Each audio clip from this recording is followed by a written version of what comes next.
rocking with the hottest boxing podcast in the land with your host, Coach Malachi Williams. True.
For the thousands in attendance and the millions watching around the world, ladies and gentlemen, let's get ready to rumble!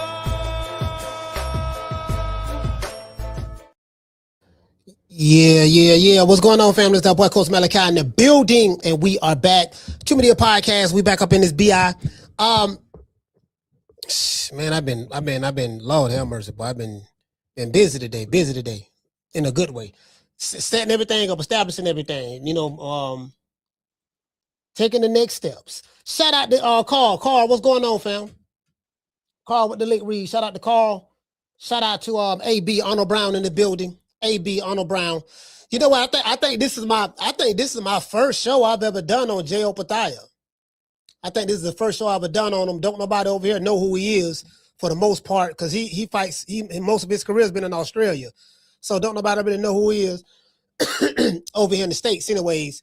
So he's not if you're not a hardcore boxing fan, you won't know who this guy is. But I mean, I know who he is. You know what I mean? I followed his career. I haven't seen every fight, but I probably seen about about 7 of his fights, 6 or 7, but yeah, about 7 of his fights. Because I remember when he fought when he beat the former cruiserweight champ, Breedis. Yeah, he beat Breedis. He beat I think his name Breedis. Yeah, Breedis or Breedis, one of them. I think he beat him. I want to say when he beat him in that first fight, I think it was the first fight, Jai Opetaia had a broken jaw. I think he fought with a broken jaw because Breedis had broke his jaw in a couple of places, and he fought through it and won to beat him. Then he gave Breedis a rematch. He rematched him, and he beat him again. So that's when I was like, oh, hold on, wait a minute now, because Breedis had fought Alexander Usyk when Usyk was a cruiserweight. When Usyk became the undisputed cruiserweight champion, when he was there. He I think he fought Breedis. Yeah, he fought Breedis on his way there, so hold on, let me make sure we got all right, the audio good. I had to make sure the audio was Gucci. Shout out to G5. G5, what's going on, fam? What's going on? Yeah, man, that and shit, you know what? As a matter of fact, let me see. It ain't shit really going on in boxing. I know I saw the fight last night on the Zufa card. I saw that. I like that fight. Man, that dude, matter of fact, man, that dude from Atlanta, Brandon Glanton, man, I salute you, brother. I gotta salute you, man. Bro, you got to be, he remind me of Ray Mercer. What I mean by Ray Mercer, I'm not talking about necessarily from a skill set standpoint. I'm talking about from a toughness standpoint. Bro, this dude Glanton was getting hit with everything in the kitchen sink. I heard a guy. I think I heard one guy. No, it wasn't a guy. It was Antonio Tarver. I was watching. I heard the post fight. Antonio Tarver say, "Yeah, he did good, but he didn't finish him like he should have finished him with his overhand left. I didn't see the overhand left." And I'm looking at Antonio Tarver. I said, "Well, I guess he's being objective for the sake of being objective." So I said, okay, cool. I get it. I see what it is. So So he talking about what Brady could have done, what Jay could have done, and this and that. And I'm like, man, he hit this man with uppers. He hit him with uppercuts, left uppercuts, right uppercuts, lead straight left hands. Catching this man with hooks around the guard. He hit this man with everything. Man had a big, wide, his forehead was swollen with a big contusion. Bro, like it's always gonna be that one fighter. If you look at any fighter's boxing career, I don't care who it is. You can go back to from Jack Johnson days all the way up till today. It's always gonna be that one fighter that you hitting this dude with everything in the kitchen sink. He ain't falling. He ain't getting knocked out. Bro, it's always gonna be that one fighter. Listen. If you were to do an interview with any fighter, if you were to do an interview with any fighter in boxing today, I don't care who it is, whether it's a big name fighter or a small name fighter, right? It doesn't matter. And you ask him, say, hey, look, you've been boxing a long time. He said, give me one fighter. Like you don't did a lot of things, great things, so you're doing good, you're very talented. Now, who's that one fighter who you fought and you hit him with everything plus the kitchen sink? You dominated him, but he wouldn't go down. You couldn't get him out of there. He kept coming the entire fight from the first round all the way to the 12th round and all the rounds in between. No matter what you hit him with. Every fighter got a story. Every fighter got that story. I promise you, every fighter has that story. It's this one dude, man. I'm talking about this dude he wouldn't go nowhere, dog. Like I'm like shit. I normally knock motherfuckers out with. Like sometimes you can have a dude that's a knockout artist, and he run across a motherfucker who like Jai Opetaia, he put motherfucker to sleep. He'll be considered a knockout artist. You know what I mean? For the most part. Yeah, he did, bro. That dude have the toughest chin I've ever seen in my life. Yeah, y'all been saying Holyfield. Evander Holyfield. Facts. Oh my man, look here, man. That man don't talk, man. Hey, listen. Holyfield had a chin. Ray Mercer had a chin. Ray Mercer had a chin.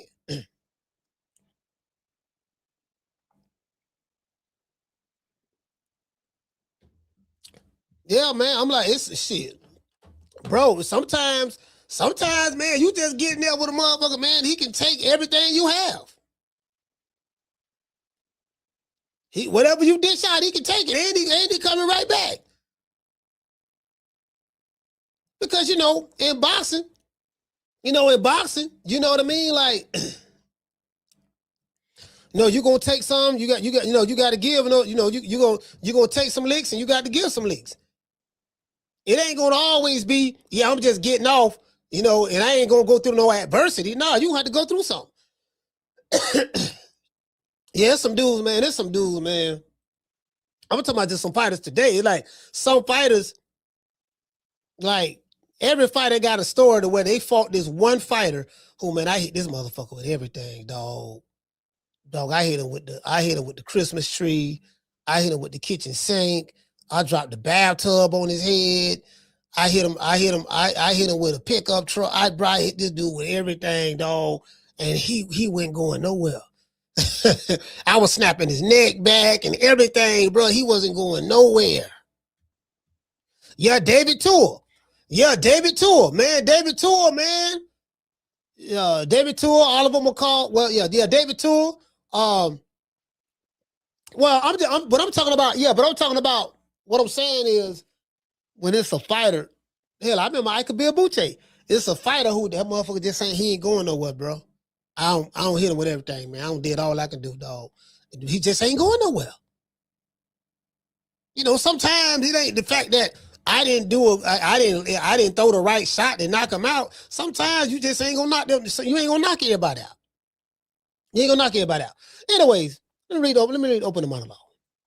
Jai Opetaia's boxing clinic left Brandon Glanton battered but still standing. Now I think Brandon is from Atlanta, Georgia. He's from the ATL. He's from Atlanta, right? Last night, Cruiserweight Title fight against Atlanta's very own Brandon Glanton. Jai Opetaia made his American debut and put on a boxing clinic. He beat this dude on the inside. He beat him on mid-range. He beat him on the outside. He beat him standing in the pocket. He beat him moving lateral. He beat him, bro, like, I saw everything. I saw everything last night, but a knockdown. You know what I mean? So, what surprised me the most was Brandon's toughness. He got hit with some vicious uppercuts, left and right hooks, straight lefts, jabs to the body, hooks to the body. You get what I'm saying? He got hit with all of that.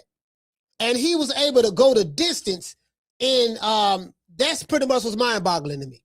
Then I went to thinking about, man, it's just some dudes you ain't gonna, it is what it is. It goes to show you that you can't knock everybody out. You can't knock everyone out, right? However, after paying an $80,000 sanctioning fee, now this what got me. He was the IBF Cruiserweight champion. I think he's the best cruiserweight there. I think he's better than Cerdo, David Benavidez, all that shit.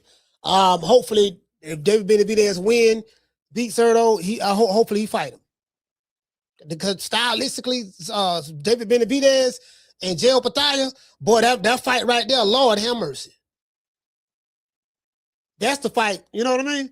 Cause I think Zerdo gonna stay the hell away from him. That's what I think. Zerdo gonna stay the hell away from Jay. Yeah, I think he gonna duck him as much as he can. He over there with Oscar De La Hoya, so they got that Golden Boy Witness Protection Program over there. They got that shit good over there. So I don't know, it is what it is, but my goddamn nose sinuses bother me. Yeah, but yeah, man, but that motherfucker, man, shit. That motherfucker good, great footwork, nice timing, throw a lot of really good timing shots. He can mix it up, throw combinations. He can fight on the inside, fight on the outside, fight mid-range. He can bang, he can box, he can mix it up. He can pretty much do everything in there. You get what I'm saying? And he's a southpaw. Americans don't know who he is. But shit, most Americans don't know who these American fighters is neither. They don't know who they are. Shit, motherfuckers talking about, yeah, dog, nigga, I'm a star. A star where? Nigga don't know who you is. You walk down the street, ain't nobody stopping you. You know what I mean? They got these artificial Buffalo stars in America. Like, bro, like I haven't, again, I've been watching boxing a minute, so I know I seen what a star is, a mega star and all that stuff there. Mike Tyson, I came up in that era. That was a mega star. Tyson was, these niggas talking like they 85, 86, 88, Mike Tyson, the way they be talking. Two people know you. Two people know you in your neighborhood. Matter of fact, you walk down the street, you walk down just any random street, forget that. If you go to another city and just walk down the street in another city, won't nobody know what the hell, walk down the street in another city, that's a non-boxing event. Non-boxing. Of course, you in boxing. People know you in boxing is small. They know you're not a little small world. But a non-boxing event, just walk down the goddamn street somewhere, you won't have one nigga stop you. True. No female gonna stop you. Ooh, girl, you knew so who that was? They don't know who you is, fam. The only thing saving these dudes is YouTube. YouTube saving a lot of your American fighters right now. YouTube saving them.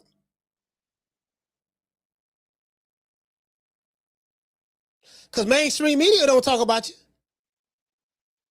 They're gonna talk about the top dudes.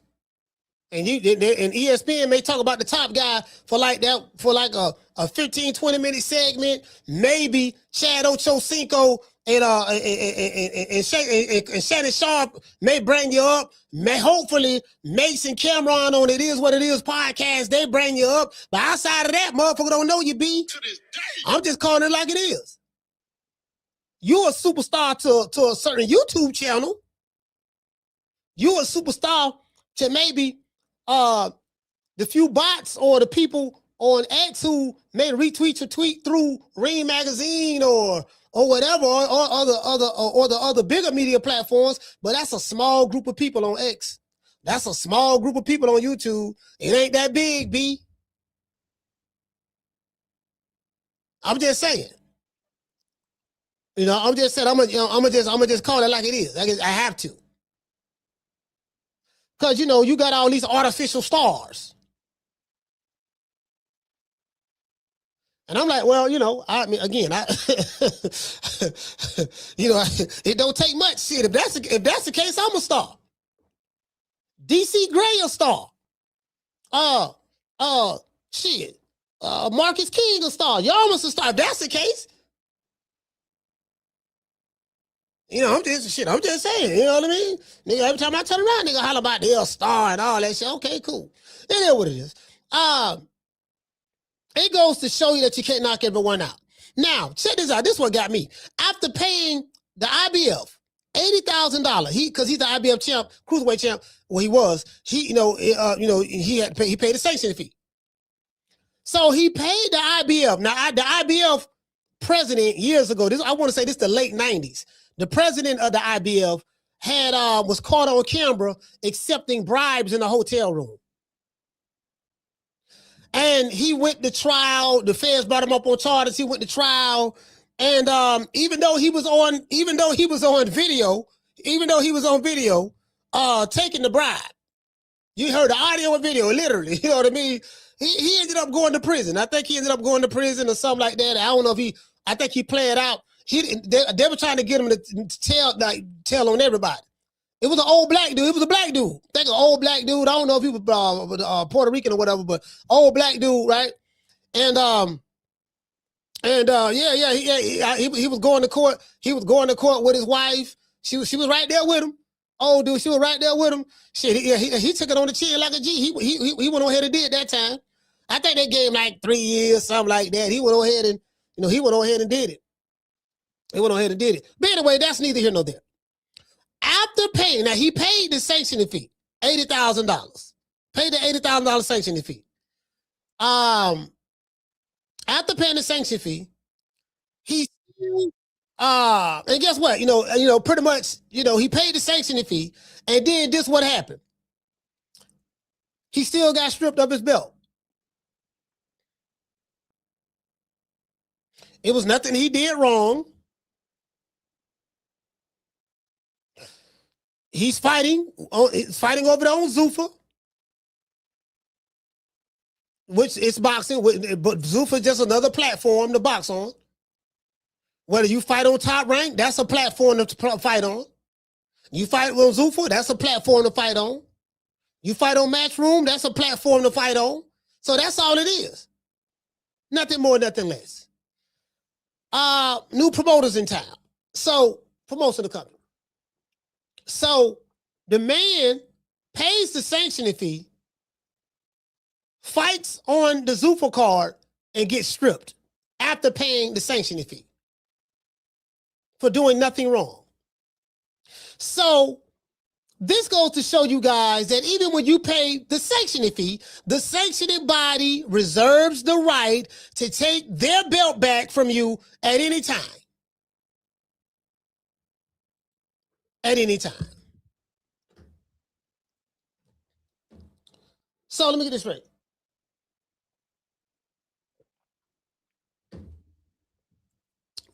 So the message that you're sending is, even if I pay you, you will still take your belt and keep my money?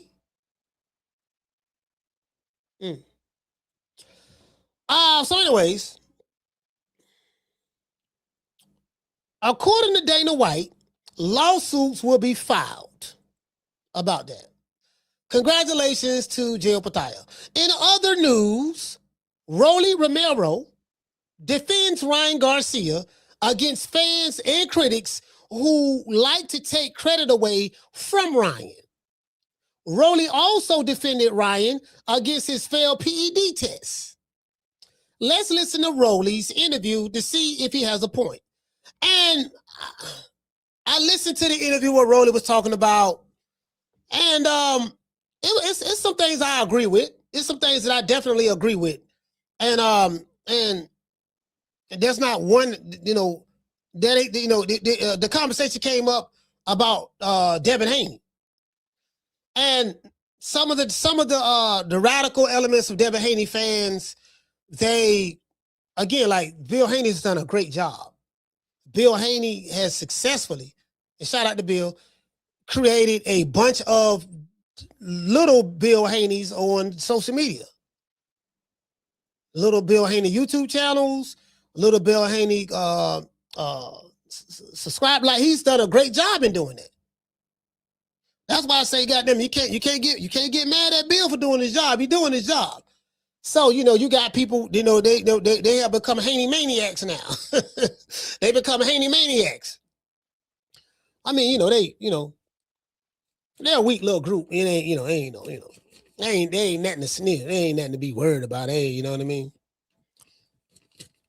They try and they stick their little head out their little turtle shell every now and then, but you know how that deal. I'm talking about the radical ones, the ones I call the Haney maniacs. Yeah, but Bill has done a great job in doing that. Great job. So, but I get what Roland is saying. It's something he's saying in the video that I 150,000% agree with. 150,000% agree with.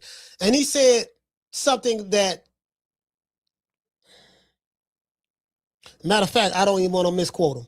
I'm gonna just play it because I don't want to misquote. I don't want to misquote the guy because I know I will. I want to dedicate this show to the hood. I want to thank the whole hood who came out here. I love y'all. I did this for the hood. Y'all know I beat that boy.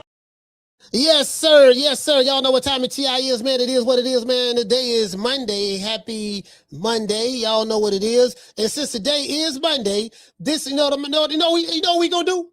We gonna have shout out to the beautiful black queens that are in the chat, our Nubian queens and princes, and and stuff like that. Shout out to y'all. But however, I think we need to make today Snow Bunny Mondays.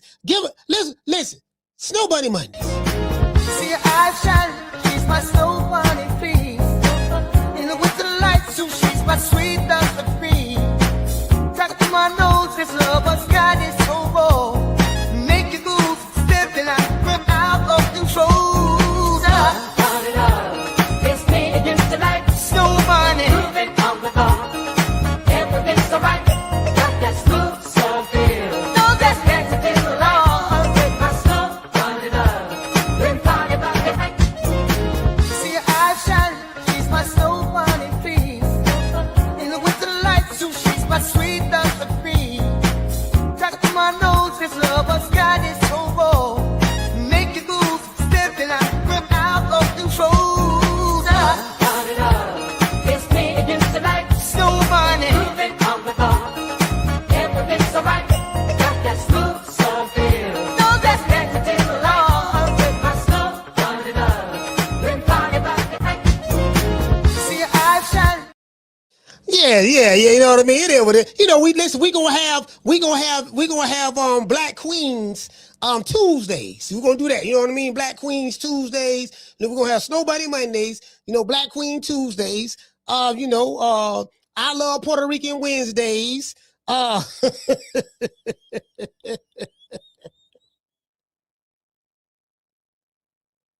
Let me stop. Hey, but you know what though? The Snow Bunny Mondays do sound kind of, it do kind of ring a little bit. It do kind of ring a little bit. You know what I mean? Cause it kind of like, don't nobody really like Monday because Monday like the beginning of the work week and all that stuff there. It kind of, It kind of ring a little bit. You get what I'm saying? It kind of, you know. Hey, shout out to Freddie. Hey, Freddie, what's going on? Hey, shout out to Mika. Mika, what's going on, Mika? Mika, what's up? You like that Snow Bunny Mondays? How that sound? How that sound? We need to do a vote on that. We're gonna do a vote on that on Friday. Friday, we're gonna do a vote on it. Snow Bunny Mondays. How about y'all think about that? hey, hold on. What Mr. Ham say? I like it. Oh, okay. Ham say he like it. Ham say he like it. Okay. All right, Ham say he like it. You know, hey, Daniel say, why not? Yeah, why not? Hey, Daniel say, why not? Hey, shout out to Mr. Boring. Hey, look at Miss Steph. Hey, Steph, you over there hating, huh? Hey, what you say? Mika say, privilege always puts you in first place. Ain't this about a bit? Hey, she said privilege. Hey, Miko, nah, see, that's what it is. See, you know what? I think you're looking at it wrong, sis. See, y'all think y'all looking at it wrong.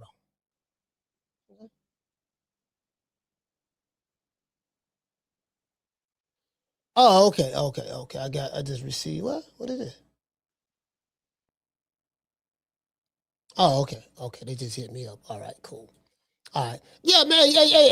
Hey, Mika say, I don't know, somebody say Asian that like Thursdays. You know, again, I don't want, we ain't trying to offend nobody now. We ain't trying to offend nobody. And again, I don't want to throw anybody under the bus. Hey, we ain't trying to offend nobody now, but we just trying to pay homage. We trying to pay homage. You get what I'm saying? So just think a different way. The Snow Bunny Mondays, that's a hit right there. That's a hit. That's platinum. Hey, what you say, Miss Steph say, I want a Divine Brown Bunny song. Oh, Divine Brown?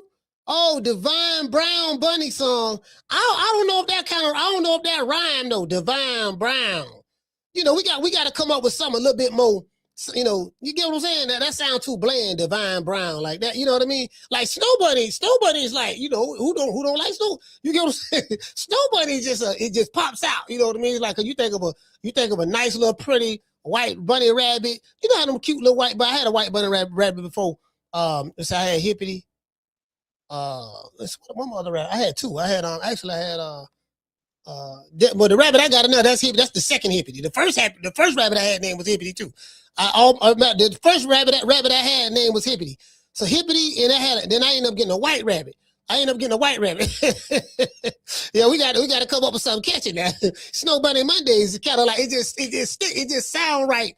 It just sound right when you say it. Damn, Snow Bunny Mondays. Like you hold on, matter of fact, yeah, man. It just sound right. You get what I'm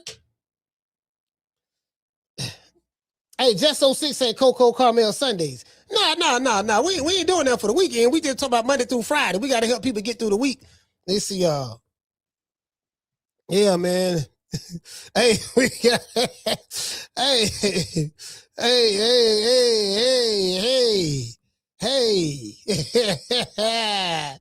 You dig? Hey, shout out to Mimi. Mimi, what's up, Mimi? Mimi, I ain't seen you since 1972. 1972. Been since the 70s I seen you. You know what I mean? I seen you back then. Hey, motherfucker say I cinch. I said, what does cinch? What is cinch, bro? What does cinch spell it? What does cinch mean, sir? What is it? That mean you know what cinch mean? I cinch it last year. Hey, check this out. Hey, I'm listening to this doggone. Hey, you know what I mean? I'm in class and shit, right? I'm in class. I gotta show y'all this shit right here. Hold on, man. What is it? Hey, this dude here. What? Oh yeah, cool. Oh yeah. Hey, this the funniest shit. Hold on. What this thing at? I gotta show y'all this shit. This is the funniest shit. Hey, bro, where you at? Hey, this nigga crazy, dog. Hey, we gonna share this. We gonna share that one. We gonna share that one next. I'm telling you that right now. Anyway, hey, bro, I found some funny shit. Y'all know, man. I beat with the Kiki. I beat with the Kiki now, for sure. Hey. Yeah. Ooh, that look good. Hold on.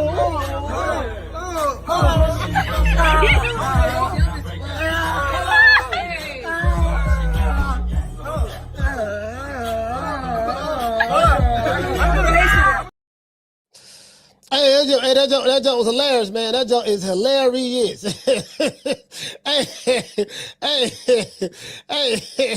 Hey, you get what I'm saying? Hey, somebody say Luscious Latin Wednesdays.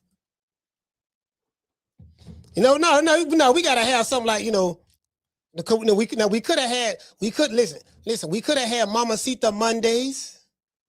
Snow Bunny Mondays, Mamacita Mondays, you know what I mean? That kind of, you know what I mean? I don't know. That kind of sound okay. Now we got to come up with something with this. Now should I consult with Dr. Umar on this subject matter? Because we want to come up with something for the sisters, but I want to know, do y'all think I should consult with Dr. Umar, since he is the Prince of Pan-Africanism and he is looking for 2 wives, and he is, and the sisters, he seemed to be, they call them. I don't know how true this is. Sources, I heard that the sisters. I heard you African queens. That Dr. Umar we talking about. I heard y'all call him Chocolate Drop. So I don't know now. I heard his nickname was Chocolate Drop. That the African queens, that love Dr. Umar. I heard they gave him that nickname. So my thing is, should I consult with the Prince of Pan-Africanism about what would be a good name to come up with for the sisters to represent a day? You get what I'm saying? Should I confer with the one who all of the sisters love? You know what I mean? All of the women love the African queens out there. Should I consult with Dr. Umar, the Prince of Pan-Africanism? I got a new program coming out for the ladies. It's called Lunch with the Doctor. It's called Lunch with the Doctor. You make a $500 donation to FDMG Academy, ladies. $500 donation to FDMG Academy, and you get a free lunch with Dr. Umar, restaurant of your choice in the state of Wilmington, Delaware. I said we got a new program called Lunch with Dr. Umar. Private lunch. Ladies, you got to donate $500 to the FDMG Academy, and I will take you to lunch, private lunch, any restaurant you want in the state of Delaware. It's called Lunch with the Doctor, and it costs you $500. You don't pay for the lunch, I pay for the lunch. Any restaurant in the state of Delaware. Oh, yes. Brothers, don't hate. We got to stop hating. Brothers, we got to stop hating. Don't hate my ninja, because if I ask your wife if she want that luncheon, if I ask your wife if she want that luncheon, if I ask your baby mom, do she want that luncheon with the doctor, we know what she gonna say, ninja. Don't test my intellectual gangster. If I roll up on your girlfriend, your live-in prisoner, you call a girlfriend. If I roll up on your live-in prisoner, your romantic prisoner, you call a girlfriend, who ain't there because she want to be, she there because she got to be. If I roll up on your romantic prisoner, my brother, if I roll up on your romantic prisoner, you call a girlfriend who living with you because she got to, not because she want to. Do she want that lunch date with the doctor? Do your wifey want that lunch date with the doctor? I think we all know the answer to that. Me and you are not the same. I keep telling you that. Me and you, we not the same. You not 6'3", dark chestnut Cocoa Brown with the North Philly beard. You ain't Leo King. Ninja, you ain't Pan-Africanist #1. Nobody flying you to every continent to hear what you got to say. Only me. Don't make me take my t-shirt off and turn into King Kong right now. Don't make me beat my chest. Don't make me beat my chest. King Kong. Stop playing. Yo, shout for season, man. Shout for season, man. Yeah, yes, ladies. I think I'm gonna go talk to King Kong first. Let me go talk to King Kong. He's 6'3", Shango shape. He said, "Hey, look, I would listen to Dr. Umar show. He would have talking about the sisters. They crazy about the Shango stick." Nigga say the Shango stick. Yavis, he said, yes, my beautiful black queens, we have to be professional. The revolution, he said, he said, Dad, what he said, he said that revolution before the Punani or something, liberation before the Punani. You get what I'm saying? I know you want some of this in Shango stick, my sisters, but you got to stay focused. He was talking. Hey, he was talking to the camera. He on Instagram Live. He say, I know you want some of this in Shango stick, some of this in Shango stick, sisters. I know this is what you want, but we have to stay focused. You cannot help me you cannot help me build the Pan-African movement to get us back to Zamunda. You cannot help me build a boat so we can get on it and go back to Zamunda, because the white man is not going to pay for that. Sister, we got to stay focused. When we get back to Africa, then if you want the Shango stick, it'll be there, but let's get back over there first. Bro, I was like, fam, all of his followers are women. True. I said, damn, black women love Dr. Umar. they love Dr. Umar. The Prince of Pan-Africanism. I said, damn, this nigga. I said, the sisters love him. Hey, the sisters love him, fam. hey, the sisters love him. They listen. They ain't gonna admit it in the chat now. Shout out to Mika. Mika said, okay, I know that's right. Hello, Day. What y'all gonna do? He said, what y'all do for a good time? Talk about the Delaware. Listen. Don't listen.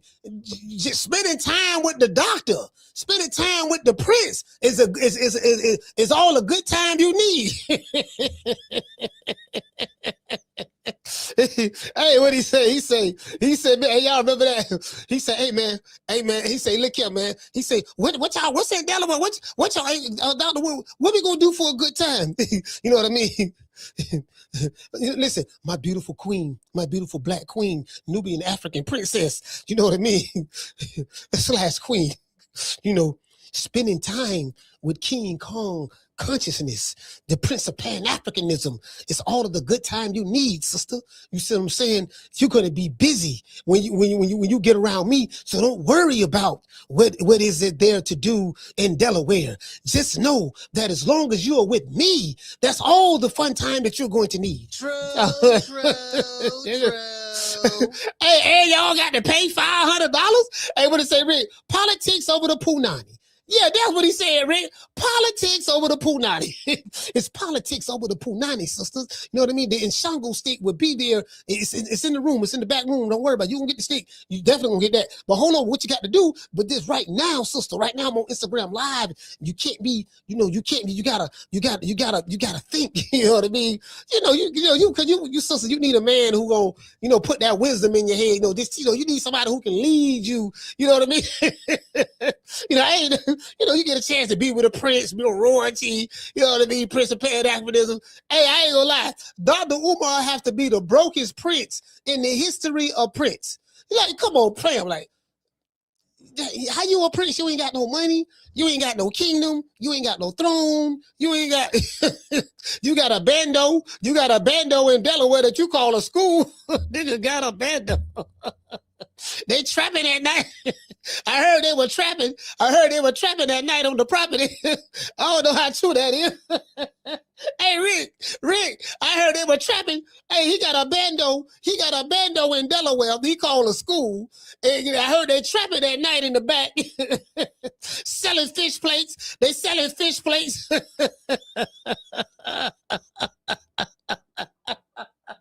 Hey, Rick, they selling fish plates in the back, trapping and selling fish plates. Go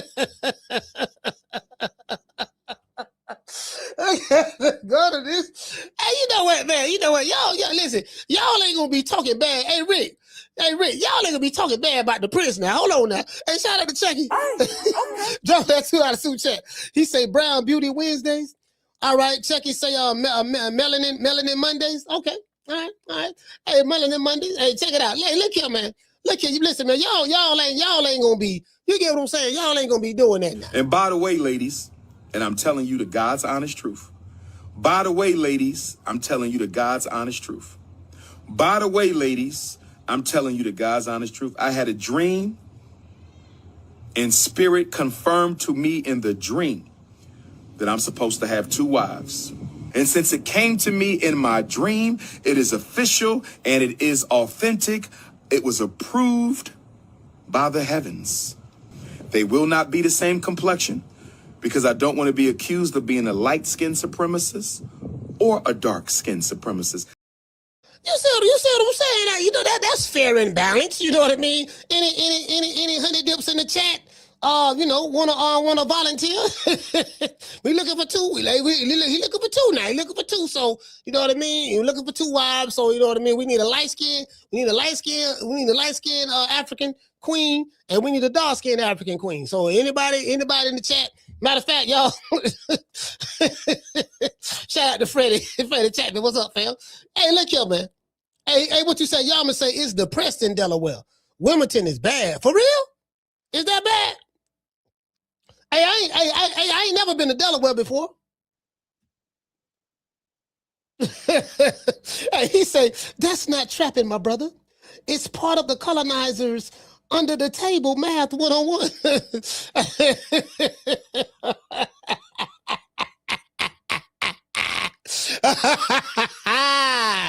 Hey, I'm just saying, you know what I mean? That's all I'm saying. Y'all, man. Y'all be hating too hard, man. I'm talking about the insurance. Hey, y'all hit the cash app. Hit the Cash App, $FDMG School. Hit the PayPal, International Africans. To all of the international Africans out there, hit the Cash App or the PayPal. You know what I mean? Hit that. Hit that. How y'all expect me to get us back to Zamunda and we ain't got no money? Y'all just want a free ride on the boat, huh? Y'all just want a free ride, but you don't want to help contribute to our liberation. You know what I mean? Send the money so I can liberate y'all. Hey, that's some hell of a game, boy. That's some hell of a game there, boy. Hey, man, that's some hell of a game. You tell a nigga to send you some money. Yeah, send me the money so I can liberate y'all. I was looking at one of those doggone churches, right? Boy, them black preachers, man. Them black preachers done went crazy, bro. Bro, I remember, listen, before we get into the show, before I was born, there was a black televangelist, what is it? Televangelist, preacher back in the day, right? He was more of a prosperity preacher. This is before I was born. He was still alive when I was born, but his name was what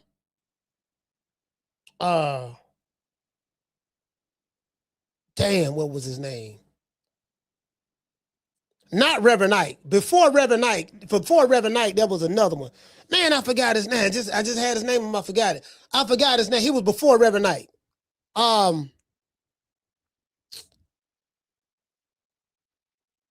Daddy Grace. Was it Daddy Grace? He had like a divine name or something. It'll come to me. I forgot his name.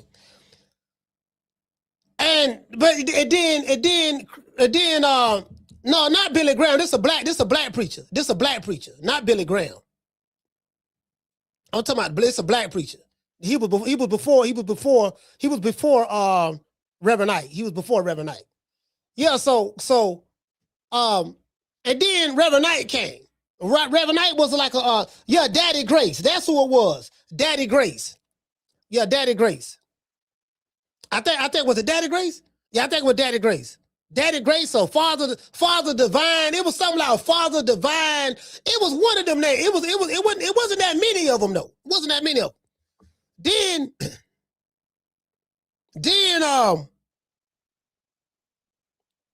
And then of course we had the white ones, Billy Graham and all that. There's another there was a white preacher I used to follow, bro. His name was Bishop Pumper. What is his name? Bishop Popoff. Man, Bishop Popoff had the game. Man, Bishop Popoff say, if you send a donation, I send you back some holy water. Bro, like this man used to sell holy water. He'll send you an envelope with $2 in it. You know what I mean? He'll send you a cloth that's supposed to be a blessed cloth. Bro, it's this white dude named Peter Popoff. Man, this dude, his game is hot next level. Then we got doggone We got Creflo Dollar. We got Creflo Dollar. We got I forgot the other preacher named Price. There's another one named Price. Like these dudes, boy, they got some hell of a game, fam. Hey, what he say? He said the miracle. Yeah, he said the miracle water. Yeah, that's it. Hey, Cool Breeze, that's it to me. He sent me some of the miracle water. Hey, I was broke. Hey, I was broke around that time too, right? I said, yo, Fred Price. That's the other one, Fred Price. Listen, I was broke around. Hey, Cool Breeze, I was broke around that time too, right? I said, shit, I got to try everything, man. You know, Peter Popoff said if I send him a couple of dollars, you know what I mean? You know, sign up for the newsletter. You know, he'll send me the holy water. So I'm looking for the holy water, the miracle water, right? You know, I said, okay, I'm gonna take this. Now, what I supposed to do with it again? Right? Well, I'm reading the instructions. Peter Popoff say, he say, now, what you got to do now? You got to send that 500 now. 500. I need $500 now. You send that 500. I got some more holy water. That's yeah.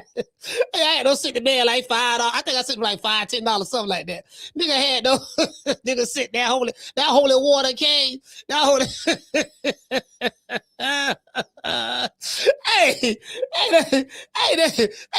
that holy water came. Yeah, you know what? I think the dude's name was Father Divine back in the day. Yeah, that's what I think it was. Anyways, yeah.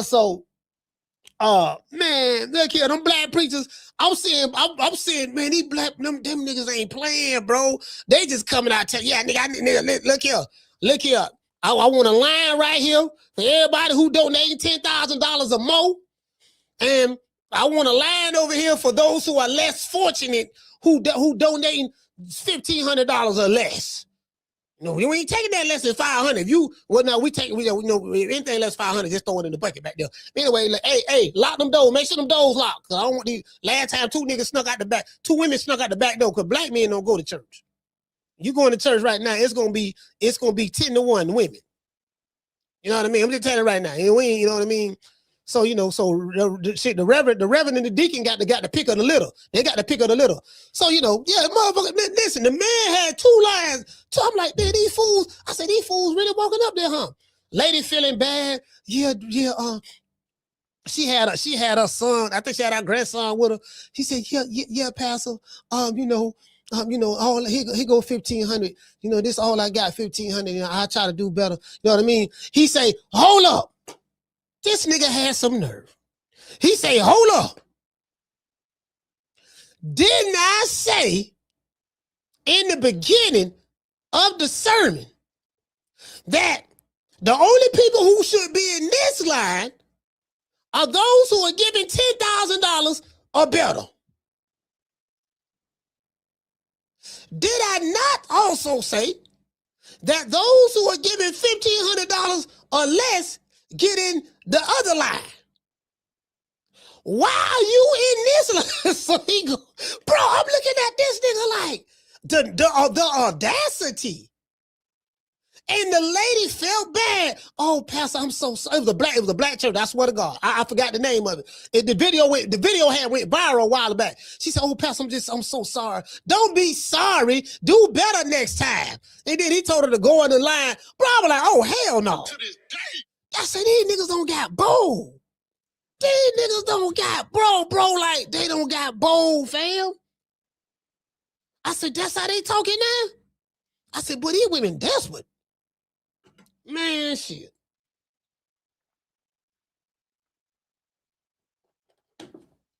Hey, the crazy part about it, she felt bad that she got in the wrong line. Oh.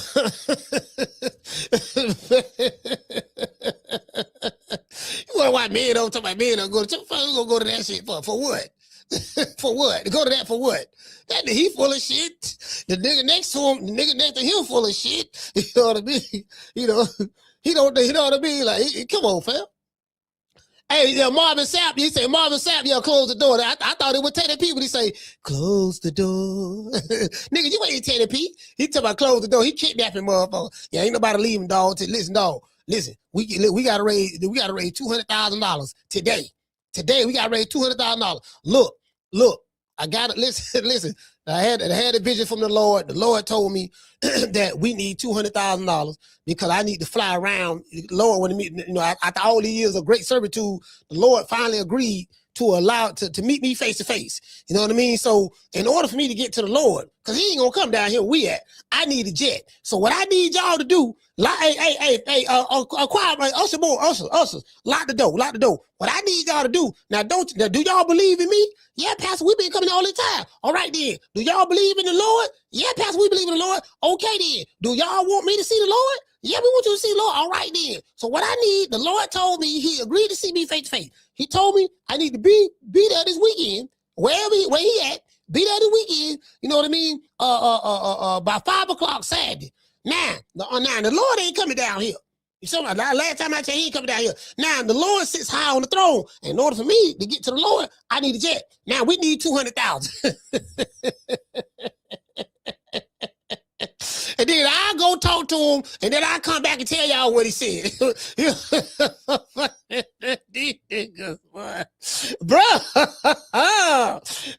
this what it is. This where we at, fam. This where we at, fam. And alrighty then. Here we go. I got this dude Finesse Two Times.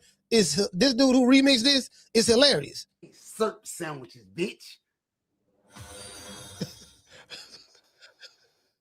I ate noodles with no packet. Cereal with the canned milk. Nigga said the powder milk. What? No milk.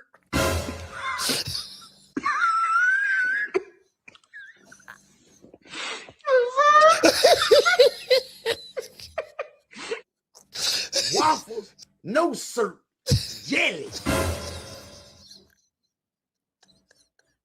No jelly, nothing. Oatmeal, no sugar. What in the world is going on up in here? I ate noodles with no packet. Cereal with the canned milk, the powder milk, no milk. Waffles, no syrup, jelly, no jelly, nothing. Oatmeal, no sugar. Oatmeal, no sugar, nothing. I ate noodles with no packet. Cereal with the canned milk, the powder milk, no milk. Waffle, no syrup, jelly, no jelly, nothing. Oatmeal, no sugar. Oatmeal, no sugar, nothing. I ate cereal with the canned milk, the powder milk, no milk. Cereal with the canned milk, the powder milk, no milk. Waffle, no syrup, jelly, no jelly, nothing. Oatmeal, no sugar, nothing. With the canned milk, with the powder milk.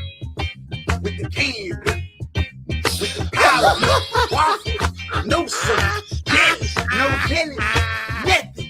Oatmeal, no sugar, nothing. Hey, bro. Bro,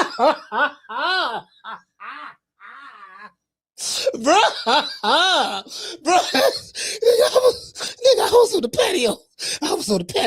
Smoking that good green. And I was flipping through my phone, and I put it on Instagram. I saw that video, dog. I was laughing for about 35 minutes. I was laughing. Nigga don't took James Brown. They don't took motherfucking James Brown, nigga. No, really, no, that wasn't even James Brown. Really, that was his band. That was Mazio. That was Mazio and them featuring James Brown, because that was on Mazio and them album. But anyways, still James Brown. Yeah, so yeah, man, shit. We're going to have a funky good time, brother. Boosie Collins was in the back playing bass. That was Boosie back there playing bass. That's when he first got Boosie. I think Boosie from Cincinnati, if I'm not mistaken, from Ohio. Yeah, I was Boosie back there playing in the bass. Hey, look here, man. Man, them niggas, man. Hey, bro, nigga don't play that shit. Hey, that shit. Hey, he said, what a link to the video. Oh, I'm gonna drop it right here. He got a link right here. Let me give y'all the link. Hey, bro, nigga don't took James Brown. Man. Hold on. This nigga. Hey, this nigga. Hey, it's two groups of people. They have a distinct dialect when they speak. The way they pronounce words is funny as hell. People from Baltimore, when they pronounce certain words, like instead of saying dude, they say dude or whatever. People from Baltimore, and then people from Tennessee. Because I think Finesse from Tennessee. You know what I mean? And man, bro, like bro. Oh yeah, St. Louis too. St. Louis, depending on St. Louis. Yeah, as well. But definitely Baltimore. Definitely Baltimore and Tennessee. Hey, bro, this right here, man. This right here is classic. Sandwiches, bitch. I ate noodles with no packet. Cereal with the canned milk. The powder milk. What? No milk.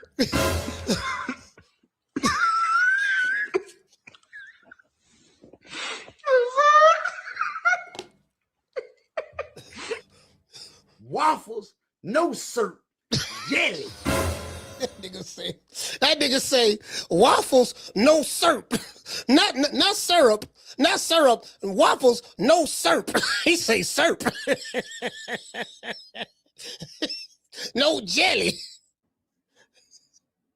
No jelly, nothing. Oatmeal, no sugar. What in the world is going on up in here?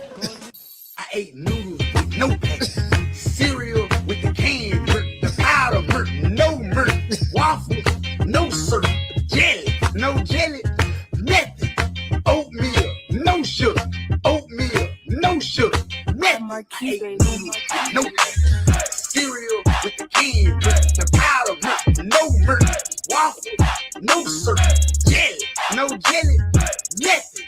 Oatmeal, no sugar.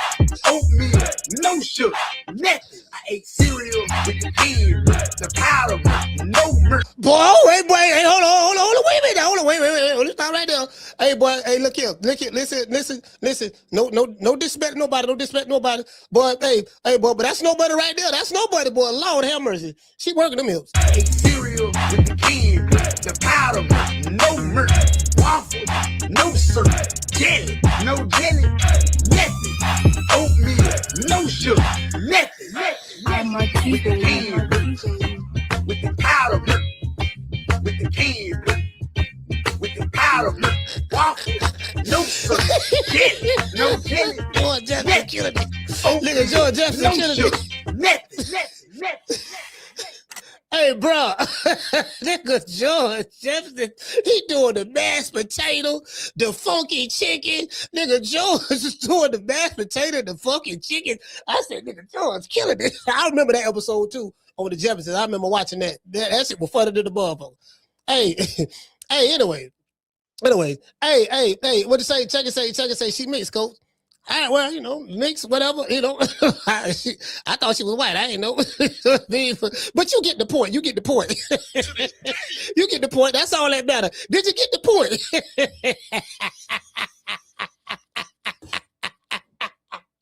Did you get the point? That's all I'm saying. Hold on, the J Kid, he said she Puerto Rican. Oh, she Puerto Rican? Oh, okay. All right, then. I felt like a Spanish, like a Puerto Rican in this hair. I felt Puerto Rican. Y'all know I love me some Puerto Rican. I felt Puerto Rican in this. Rican.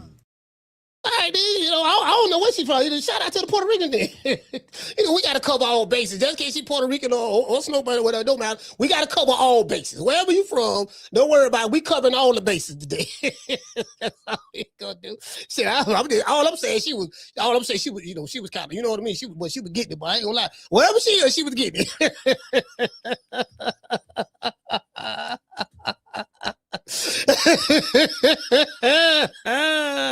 Hey, that's all I'm saying. I'm just giving props. I'm giving props what props is due. I ain't no hater. See, I ain't no hater now. I'm gonna give props what props is due now. I want that about me now. It is what it is. And we gonna pay some bills and we gonna come back and look at this video from Roland. City getting kind of jail right now for child support. Driving on a suspended license or a missed court date? Don't even trip. I made one phone call to IT bail bonds and they had me out the same day. No judgment, no games, just real people who move fast. If you or a loved one is locked up in the city of Tampa, call IT bail bonds at 813-231-2663. IT bail bonds is located at 6201 East Hillsborough Avenue, Tampa, Florida, 33610. IT bail bonds. When freedom is on the line, call IT. Hey, I be looking at all the fun, like all the funny shit. Like, nigga, just see me, anything funny. Anything funny, bro. I like laughing. Bro, laughing is my favorite hobby, bro. Laughing is my favorite hobby. There's nothing that I don't like to do more than laugh. You know, it's, you know, laughing, bro, laughing is number one on my list. Hey, laughing is number one on my list right there, bro. Trying to anything make me laugh, bro. All goddamn day. That's why I like Gray. That's why I like Gray. That's why I like Gray. That's why I fuck with Gray. That's why I fuck with Bill, Brian Norman Sr. Them niggas funny than a motherfucker. And them three right. Hey, listen, them three right there. Listen, they hilarious. Man, I'm trying to tell you, bro. Anybody. I'm talking about anybody, bro. I'm trying to tell you anything funny, bro. Just, you know what I mean? I can tell, cause me and my homies, that's all we like to do. We like to laugh all day, bro. Just all day. All day. Listen, we gonna laugh all goddamn day. Literally. Let's see what's up. Let me go here. Where's that?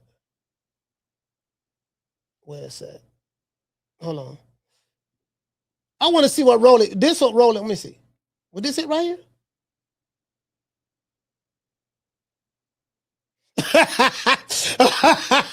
Wait a minute, I got the show. Oh, you can't make this up. Wait a minute, hold on. Let me show y'all this. Fam. My son.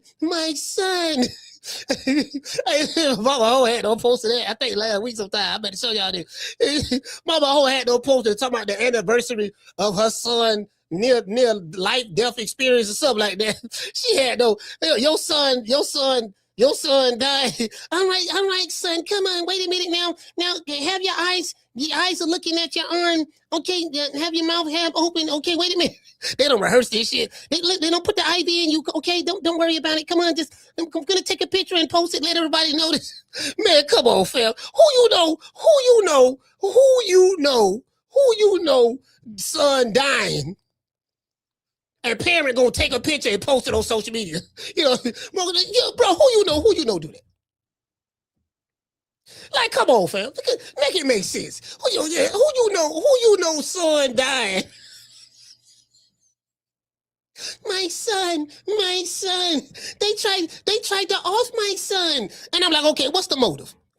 Fam? What's the motive? All right, let's say I believe that, you know, the Saudis and Shakur and all them, they try to off your son, right? What's the motive? Why would they do that? What's the motive? What do you mean, what's the motive? My son knows the 5 styles of boxing. That's the motive.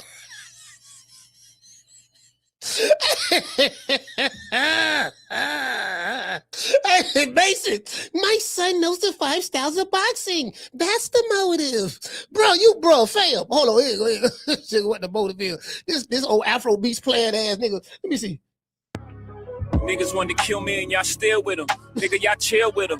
And y'all wonder why we not friends. Hey, look. This the music that Mama Ho was playing.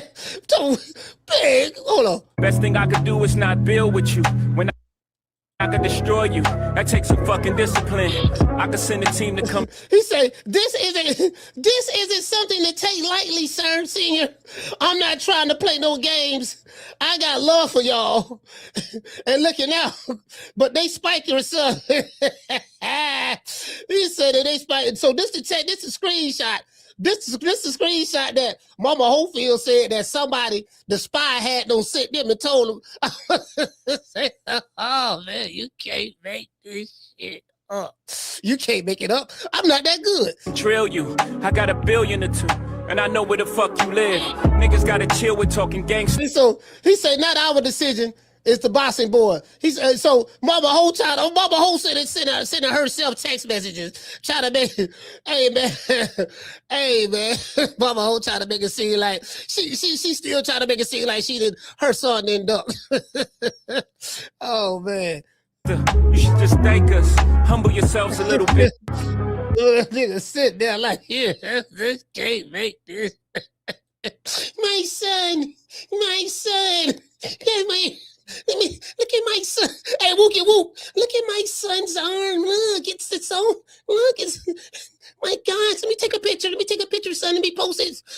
Any last words? nigga, this motherfucking bullshit.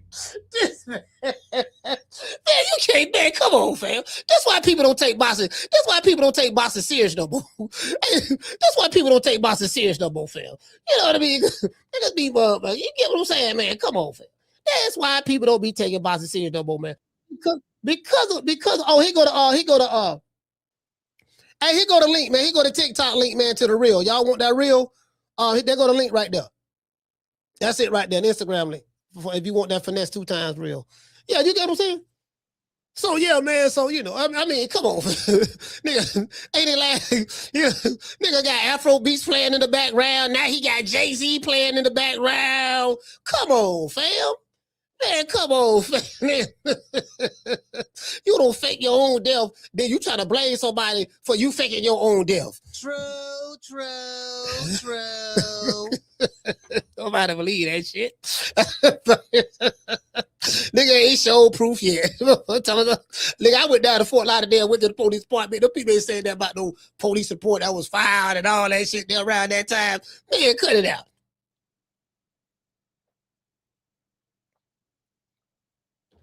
Yeah, man, y'all around this bitch, man. Come on, fam. Hey, Wookie Woo, yeah, man, we're talking about any last words. And what did he say, Coach? She said she feels like Beyonce playing Jigga Man. Man, come on, fam. Hey, shout out to Angela. Angela, man, this man, hey, Angela, check this out.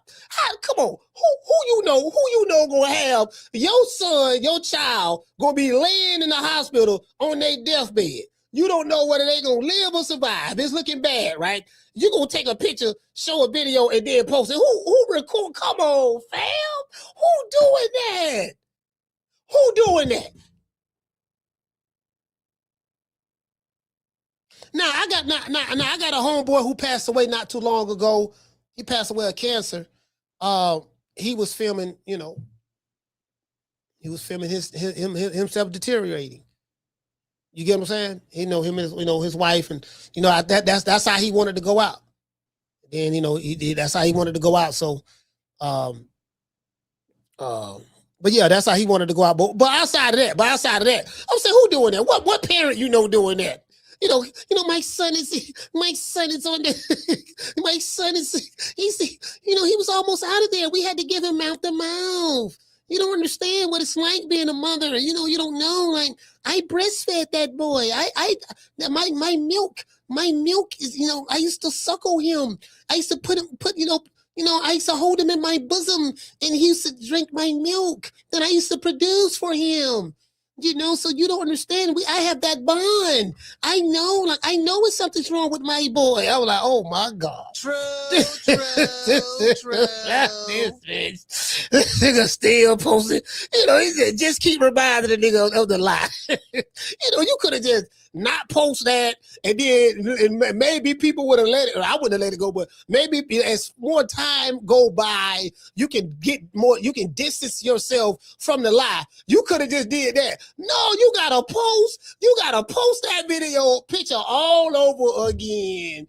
You gotta post that video all over again as a reminder of the lie that you made up. True. Nigga sitting around this man, come on, fam. I've been told y'all when Floyd go in that ring, it ain't Floyd in that ring. Oh, you did say that. It's a spirit from us hypnotizing him since he was a kid. Bruh. Listen to the rhythm of the chimes. Listen to the rhythm of my voice. You are going into the deepest part of your sleep. To have him, when he go in that ring, he black out. He's not in there. Bruh. Similar to if you read the book of Jesus, when they having a dinner, and he tell Judas to go do what he got to do, and Judas says no, and he give Judas a piece of bread, and then the spirit jump in Judas, then he go do what he had to do. Open your eyes. In the innermost reaches of your heart, you are a tiger. Tiger. I've been told y'all when Floyd go in that ring, it ain't Floyd in that ring. Oh, you did say that. It's a spirit from us hypnotizing him since he was a kid. Bruh. You are capable of great feats of strength and courage. Strength and courage. It's in the Bible. It's similar to that. That's why when Floyd, after the fight, when he calmed down, he's emotional. He like, I did that to my friend. Because now the real Floyd is there, but in that ring, you know, he's this beast. So, hey, bro, come on now, dog. Come on, man. You can beat any fighter in the world. You will win the championship. Back to the punch, I think Floyd would have damn near killed that man. Yeah, it wasn't Floyd in there. Bruh. Out of sight. You will win over 40th Street Black. Win. Win. Invincible. Win. Mean. Win. Downright nasty with strength.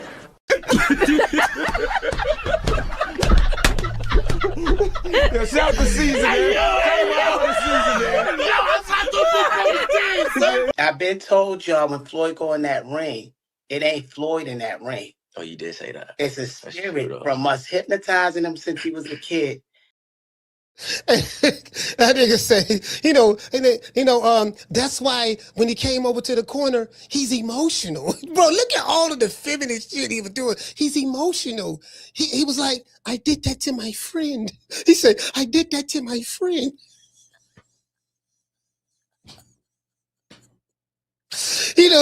Because the real Floyd is there. He came back, but in the ring, he's not there anymore. He's the beast or some shit. You try to convince me this nigga. He tried to run psychological warfare on a nigga before we even step in the ring. He tried to scare me before I get in the ring. That's what that is. That's the oldest trick in the book. Yeah, see what I'm saying? Like, he a beast, man. You sure you want to fight my son? Cause he a beast. And then he say, I told y'all. You know what I mean? Floyd, we hypnotized Floyd when he was a little kid. He said, oh, you did say that. Bro, it was the zesty. I said the zesty rubbing off on the boy. Oh, you did say that.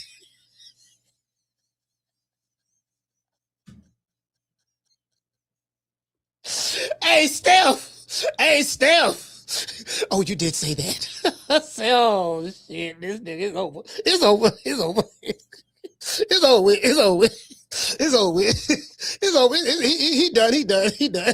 done. It's too late now. He about with a kid also about what, 24? Yeah, he about 24. It's too late. The zest is all in him now. He done been hypnotized with the zest. He don't hypnotize him with the zest. Son. Hold on.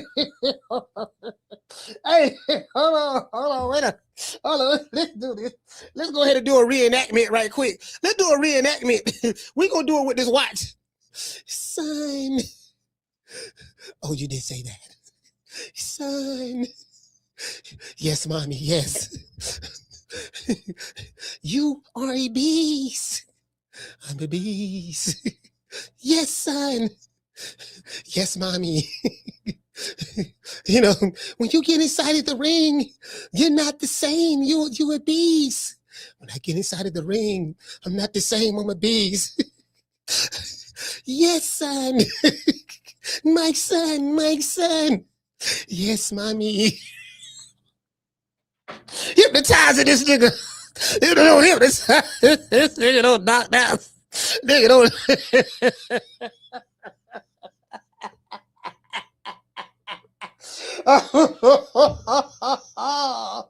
Hey, you know what? Hey, shout out to Lil Jessica. Hey, you know what? I'm gonna be honest with y'all. Hey, it's two things I like doing. I ain't gonna lie. What my favorite hobbies is laughing and talking shit. Talking shit and laughing, dog. That shit a hobby.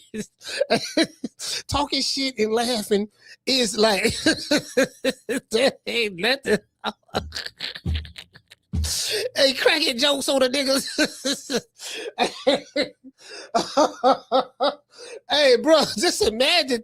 Hey, I lay shoes. Just imagine, fam. Nigga don't hypnotize, don't put all that zest, hypnotize that boy with the zest. Now, he zest is all I do now, man. The man ain't gonna be the same, man. He ain't gonna be the same, man. He too zesty now. He too zesty now. Hey, Just So Sick say, and they don't pull it out of the JoJo fight too. Oh, they had a fight? When? When they did that? Oh, you talking about when they were supposed to fight JoJo? Oh, yeah, when they were supposed to fight JoJo. Yeah. Okay, yeah. Yeah, JoJo Diaz a tough out, bro. He a tough out. He been getting his ass whooped lately, but he been going the distance. He tough. He just ain't been disciplined, but yeah, he tough. JoJo tough. That's a tough motherfucker. And he say Wilder need to get some of those hypnotized for the Chisora fight.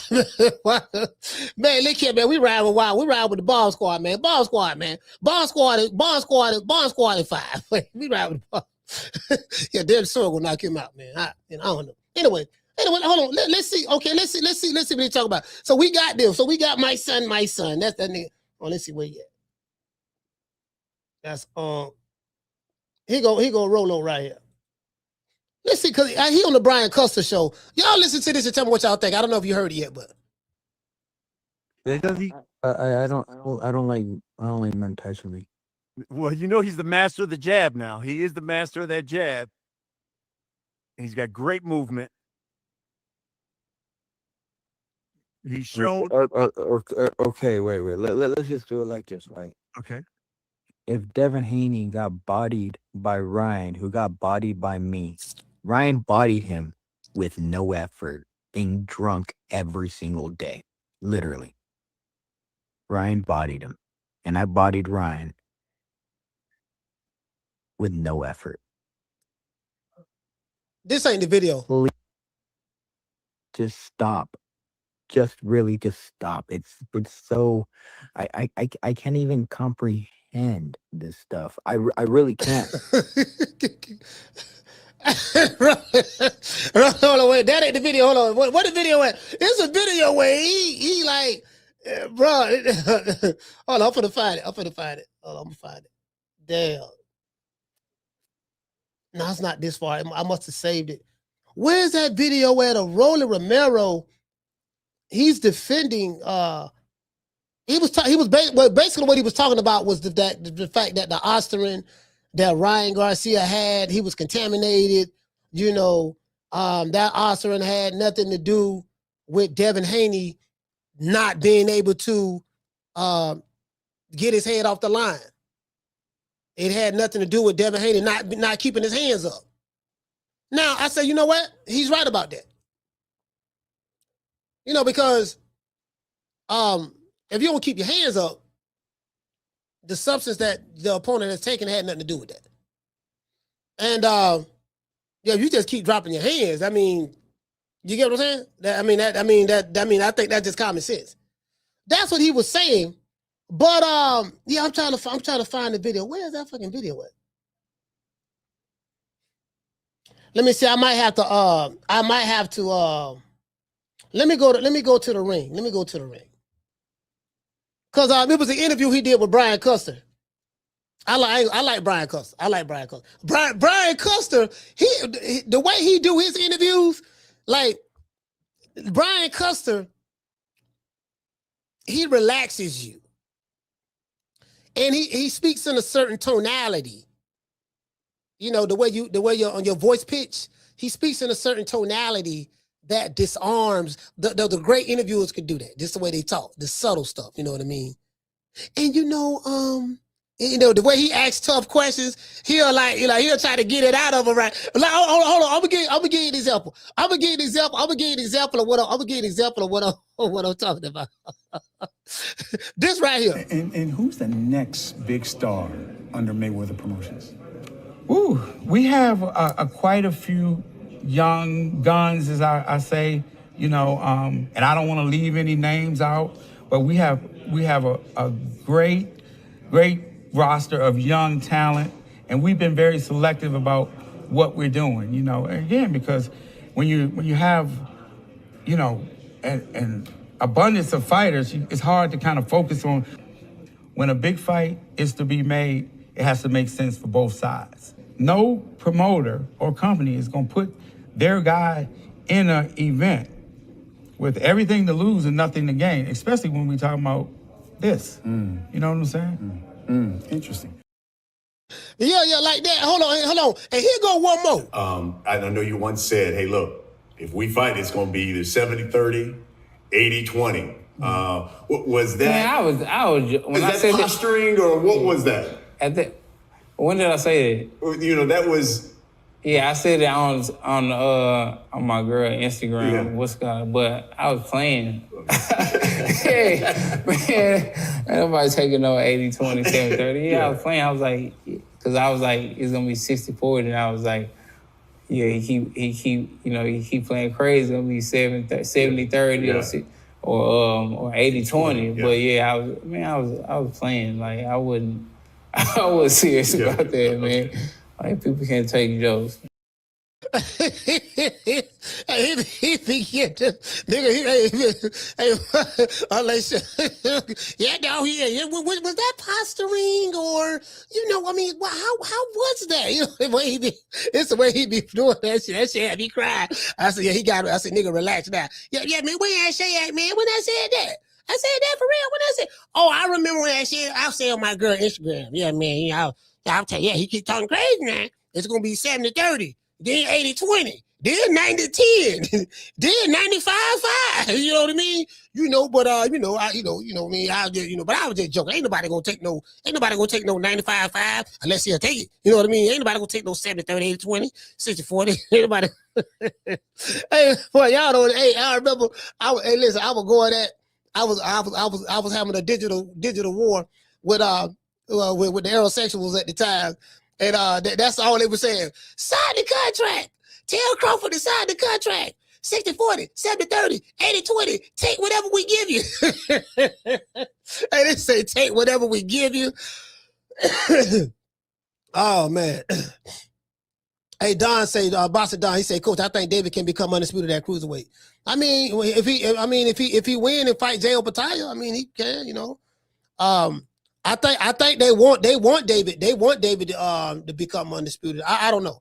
We'll see. Because the way that IBF just stripped Jai Opetaia, then it's like, okay, it is what it is. They trying to. I see what the sanctioning bodies are doing, and it's not gonna work.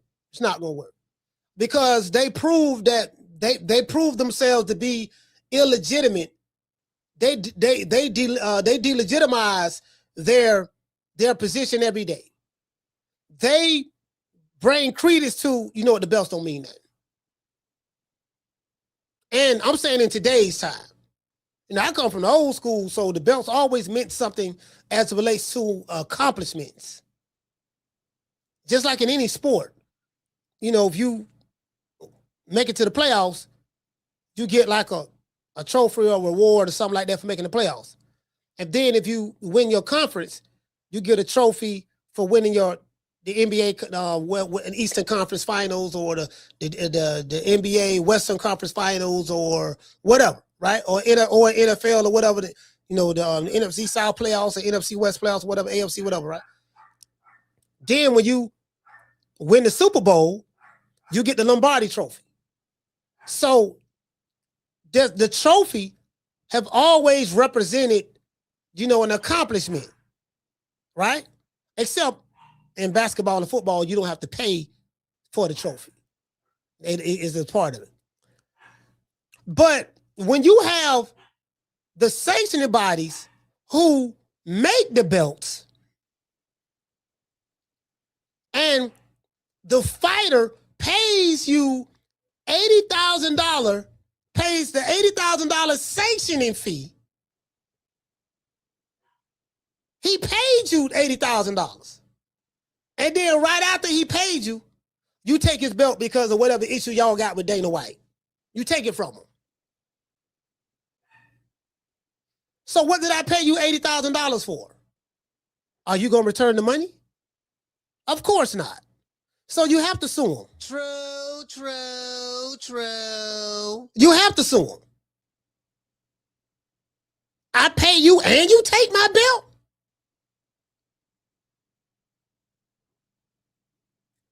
You get what I'm saying?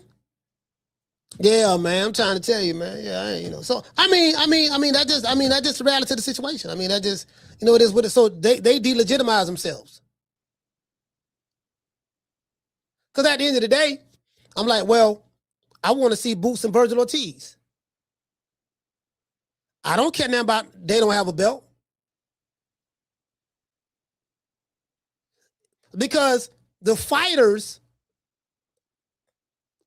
bring the value. There's not a belt in boxing that's more valuable than Jerron Boots Ennis.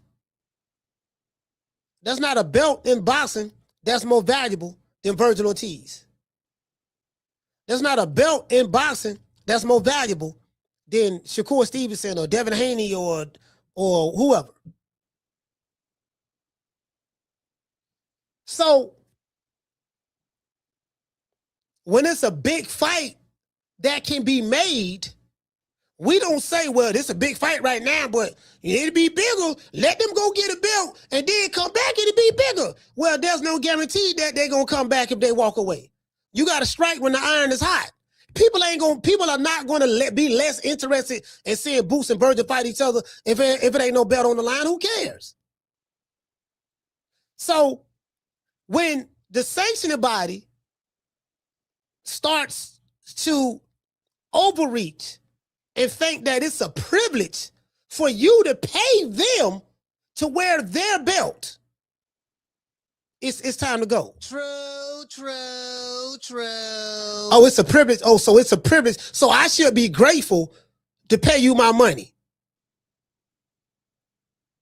You should be grateful that you should be grateful to pay me. Punk. Silence. Learning from the master is payment enough for you, punk. Give me that belt. True. Yeah, I mean, pretty much. I mean, that's pretty much. It seems to be that's what it is. I'm all for what's right. I'm like, well, when they go to acting like that, then it's time to, you bring nothing to the table. You hold no value no more. You get what I'm saying? As I said, you hold no value no more. I don't give a fuck what issue you got with Dana White. That ain't got a motherfucking thing to do with me. Like shit, motherfucker, I just paid you $80,000. I'm paying you $80,000 to have this fight with your belt, and you take after I pay you, you strip me of it. Nah, them motherfuckers need to be sued. Just like the former president of IBF. IBF is crooked too. Like these sanctioning bodies is crooked. I think he's the only one that I know that went to federal prison for accepting bribes. I had a dude tell me, cause back then you could get people moved up and down the ranking system like it ain't nothing. All the ranking system is like that right now to this day. You get what I'm saying? To this day, you can move. I told y'all, I can take anybody in the chat right now, male or female, and get y'all ranked in the top 10 in the sanctioning body. Or I can definitely get you on box rec. All it is making a phone call, yellow envelope, brown briefcase. Next thing you know, this is a title eliminator. Bro, listen, all the deals are made in the background before it even come to the public. By the time me and you hear about it, them people already had made their mind up what they were going to do about a month ago. You get what I'm saying? So that's all it is. I mean, me personally, I'm not emotionally invested in it like that no more. Myself. Sorry about that. I'm not emotionally invested in today's boxing. Today's boxing, I really don't care too much for it, to be fair. You know what I mean? So I really don't care too much for it.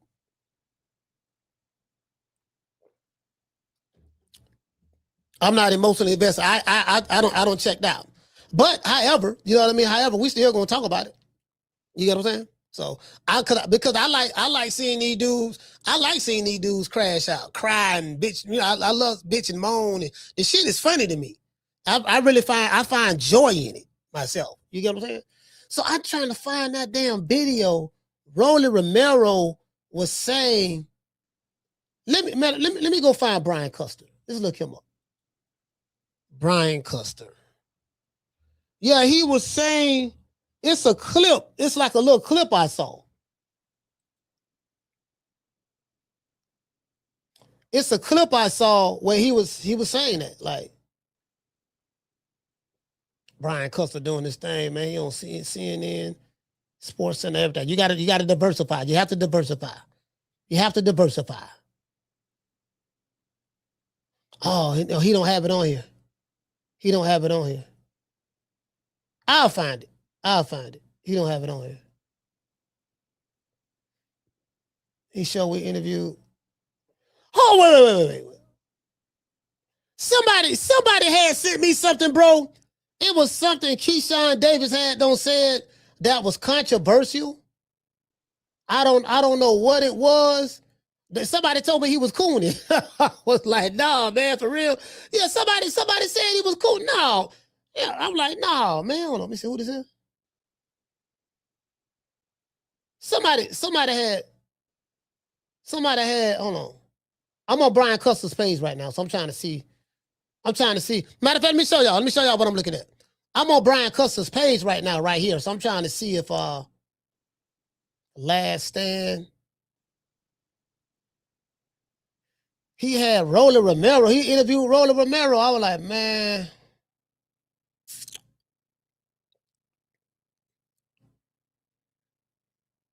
What? Okay, got the Mexican monster. Do you believe there's an opening for someone to be the face of boxing? And there's David Benavidez. It's wide open, and that's why I'm training extremely hard. That's why I'm extremely motivated for this fight, you know. And it was a blessing to get the date May 2nd. And then now I'm fighting Surdo Ramirez, and you know I'm training extremely hard, and I don't only want to be called the face of boxing. I want to earn that. So with this victory, I'm gonna go in there. I'm gonna put everything into the ring. I'm gonna put a phenomenal performance on. I'm gonna win the 2 titles. I'm gonna become unified champion at Cruiserweight, and then I will become the face of boxing. I'm gonna win the 2 titles. I'm gonna become. Yeah, well, shit, you got it. No, you got to fight that Australian, fam. You got to fight that Australian, because if he beats Surdo, it don't mean David Benavidez is the best at cruiserweight. No, you got to fight Jai Opetaia. You got to fight him. He gonna have to fight him now. You got to fight him. But I like David Benavidez. David Benavidez, he trying to earn the Mexican monster. Oh, they interviewed Deontay Why? Deontay. It's no question if him washed up or if I still got it or not or whatever. This fight gonna tell it all, because I'm giving it all I got. All I ain't lying. If I supposed to retire, then we gonna see in this fight. We gonna see. Ain't nobody gotta ask no question if him washed up or if I still got it or not or whatever. This fight gonna tell it all, because I'm giving it all I got. All I ain't lying to you, because I want him to give it all he got. And I'm making it clear to him when he in the presence of me and when he can feel my energy. A fighter knows another fighter. When you've been in this business, you know. It's just like when I knew in Dubai he was trying to size me up and try to feel my strength or where I am. I knew this. I knew all this shit. You know, even we in England or in Dubai or when we was in Saudi, you know what I mean? We just spent a lot of time together, me and Derek. You feel me?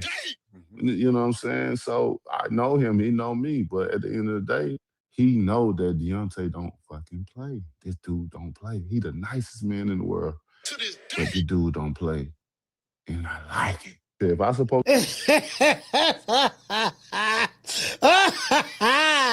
Shout out to the Bronze Bomber.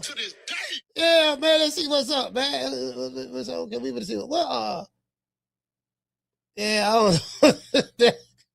Dance Sword is 5. I ain't got no faith in Wilder, dog. I ain't gonna lie, dog. I want to ride with him, but I can't. Dance Sword is 5. I gotta pick a black fighter, so I gotta pick a black fighter. It's 2 black fighters. I gotta pick one, so I take Derek Chisora. You know what I mean? Hey, I want nobody saying I'm going against the code. I'm on code. It's 2 black fighters. You know what I mean? It's hard to be off code when you got 2 black fighters. It's hard to be off code when you got 2 black fighters. I just want to throw that out there. You get what I'm saying? So I don't know. It's hard to be off code when you got 2 black fighters to pick from. Oh, they're gonna roll it right there. I think this is it right here. The contract was sent to them two days ago, and Bill no, kind of disappeared, went and grabbed. No, that ain't it. Yeah, that ain't it. Yeah, you get what I'm saying? Two black fighters. So I'm picking the black fighter from the UK. hey, man. Hey, shout out to the Jessica. Jessica, what's going on? Chris Leg, what's happening, fam? Man, phone lines open, man. 530-494-9636. 530-494-96. Where we at? 36. You want to talk some shit? Call me. Start some shit, bitch. Sup, fool? You gonna talk shit about me, homie? Where you from? Hundreds of niggas is waiting for your motherfucking call, and they all talking shit about you right now. Call the coach at 530-494-9636. We waiting on your bitch ass. Yeah, man, I'm talking about, man, hey, is that the Robinson? I thought that was the Robinson boys. Oh no, that might be his son. I don't know. I'm sending back. Hey, shout out to J Rock. J Rock, what's up, J Rock? Hey, J Rock. Hey, J Rock, you gotta hear this short. I released a short, right? With Gray on the phone talking to a Aquila. Man, Gray talking all aggressive. Yeah. Where you at? I say, man, hey, look here, man. Bro. Listen, man, he one of them old school DC cats. Man, boy, I bet he gave the women hell in his day. But he gave the women hell. I said, but them cats, hey, what you say, man? What you say? What, that Minnesota Avenue? Oh, let me see what I think he said, Minnesota Avenue. That's Minnesota Ave, right? You said that's Minnesota Ave. Yeah, man, Minnesota Ave, fam. I think he said that Minnesota Ave. Yeah, man. Hey, listen, tell Great. Hey, he said that's how I be in the city. The ladies here are just as aggressive. Oh, they got a lot of the women like that too. Tell Great, look here, man. I'm finna go down Minnesota Ave. The first, listen, if I see your Minnesota Ave, I'm gonna slap the taste out your mouth. And you ain't gonna do nothing. Get them started. Hey, J Rock. I'm gonna get them started. You know what will take much now? You know what will take much? I put them jumper cables on them. It don't take much. I get them started, and I get them started, and it's over with. I get them started. You know what I mean? Hey, you say the women like that? Hey, bro, hey, you know what? Hey, J Rock, you the first dude then the women like that in DC? Damn, you know what I just thought about? I don't think I've ever met a woman from DC before.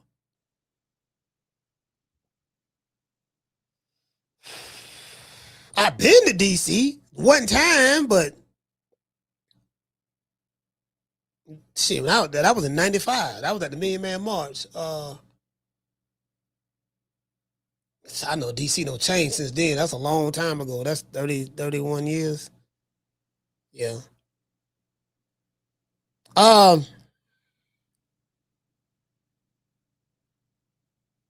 Yeah, I don't think I've ever met a woman from DC. Now that I think about it, like just sat down and conversate. Like I don't think I've ever met a woman from DC.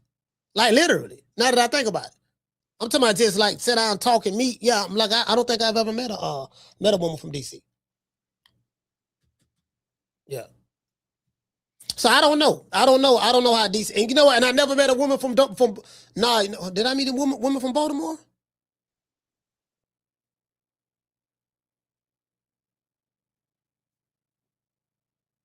When I say meet, I'm talking about like sit down, conversate, have a conversation. Face to I don't think I've ever met a woman. So I don't know. That's why I don't know. You say they're aggressive in DC. I didn't know. Again, I didn't know. You know what I mean? So y'all didn't know. I'm like, have I ever met? I mean, my neighbor, they from PG County. My neighbor from PG County, but they older though. Yeah, you know what? Oh, okay. So yeah, I ain't never. Yeah. And he said, what he say? He said, you got to come back to the city, coach. Yeah. I'm definitely coming back to DC. I'm definitely coming. I ain't been since '95, so I'm definitely coming back to DC. Well, you know what? I drove. No, that's not true. I drove through. No, I didn't drive through DC. I drove through. Hey, what's the bridge? I was going to when I was headed to Maryland because I used to drive trucks. I used to drive trucks for this company called Night Transportation, and I went to Baltimore. I had a delivery. I had a refrigerated. Yeah, I had a refrigerated truck. I had a drop off. I had a drop off in Baltimore, and then from there, I had to go to Landover in Maryland, and then but I think that's it. I think that's it. That was the last time. Like I didn't just just hang out in the city, go through the neighborhoods. It wasn't none of that. You get what I'm saying? So yeah, it's been a minute. That's in I have no desire to go to Baltimore, to be honest with you. I heard them niggas crazy. And the way y'all keep talking about DC, I might have to pass on DC too. True.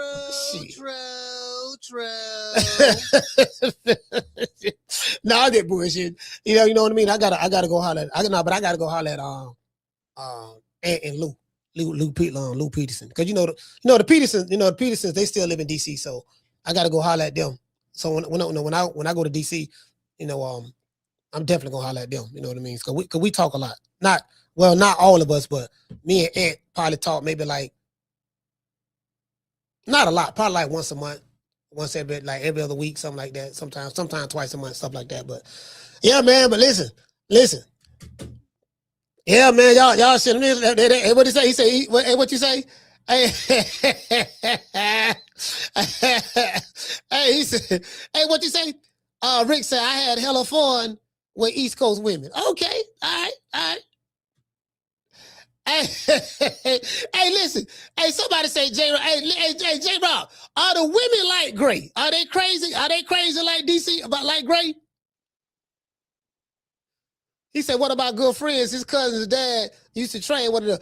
Hey, J. Rob. Are the women in DC like Gray? Is there a female version of DC Gray? That's what I'm trying to ask. That's the question. Is there a female version of DC Gray? If they like Gray, yeah, that's a hard pass right there. Yeah, don't worry about a baby girl. Baby girl, I holler at you. Bam, you know what I mean? You good. Hey, what you say? Y'all been saying, he said they like that PCP out there. Yeah. I don't know nothing about that. I don't know nothing about that, but I'm just saying, are they like Gray? Motherfucker. Yeah, damn it. When I call you, you pick up the motherfucking phone. Bitch. Neck don't have me come over there. Y'all I don't need that. Hey, what it say? He said the women in DC love disrespectful. Oh yeah. See, that ain't gonna work. Me and DC ain't gonna work then. Yeah, I'm good. Yeah, that's a hard pass. If they like that, that's a hard pass. That ain't gonna. I pass. Yeah, I ain't. Y'all got it. Caller, what's your name? Where you calling from? Caller, what's your name? Where you calling from? All right, I guess the caller got scared. Yeah. Anyway, I passed, dog. I ain't. This dude. Hey, hold on. What you say, fam? What? Let's pull some of these comments up on the screen.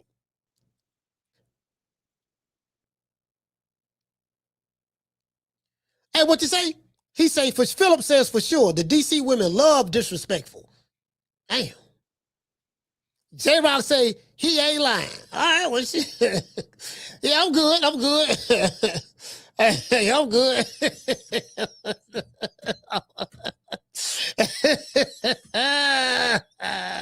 Yeah, I'm good. Yeah, that shit. Gotta deal with all of that, disrespect. You get what I'm saying? Hey, you know what I want to do? Hey, J-Rock, you know what I'm gonna do? Just gonna go to DC and just have a shit talking contest with a random DCite. Just somebody in DC. Just have a shit talking contest. I see Gray. We just gonna have a shit talking contest. I'm gonna talk shit. Yeah, nigga, I'm in front of you now. All that loud talking, drowning the nigga out on the phone. What's up? He's just gonna have a shit talking contest. The winner, hey, the loser gotta take the winner out. The loser got hey, we gotta come up with we gotta come up with something, right? We got just a shit talking contest. Whoever the loser gotta I was gonna say he gotta take the winner out to eat, but that'll look crazy. Yeah, nigga Gray took a nigga out to eat. You know what I mean? Old ass crusty nigga. I told you take a nigga out to eat. What I told you, dog. See what I'm saying? I came to DC. I put down on Bamas. I put down on them Bamas. I went there, made a nigga. Then I got a bounty. Then I'm gonna have a bounty out on my head. Yeah, tell this, hey, check this out. This little shout nigga right here, coach. Tell the nigga, shout nigga, Coach Malachi, he can't come back to DC, dog. He barred. Y'all, it's a no-fly zone. It's a no-fly zone for this nigga. If he land in the airport, anywhere in the airport, y'all sound the alarm. You know what I mean? It is what it is. Yeah, man. Just gonna have a shit talking contest. Just right there, DC. Just be talking cash shit. hey, I gotta try to beat Gray. I gotta try to beat Gray. If I can beat Gray, then I don't went to the next level. I gotta try to out-talk this nigga. Shout out to Gold Rush for becoming a member. I gotta try to, it's gonna be a difficult task. I know that. Cause I can't do nothing with him. What it say? He say, Coach, don't forget to check in. Yep, talking, man, shit. Shit.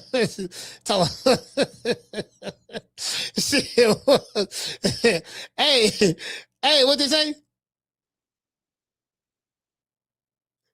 What did he say, fam? He said, might as well give a grade bye-bye to the finals. Ain't no one beating him. Yep, man, shit. Yeah, he undefeated. And you ain't whooping him. Dang, but you say the women, bro, you say the women like that? That's crazy.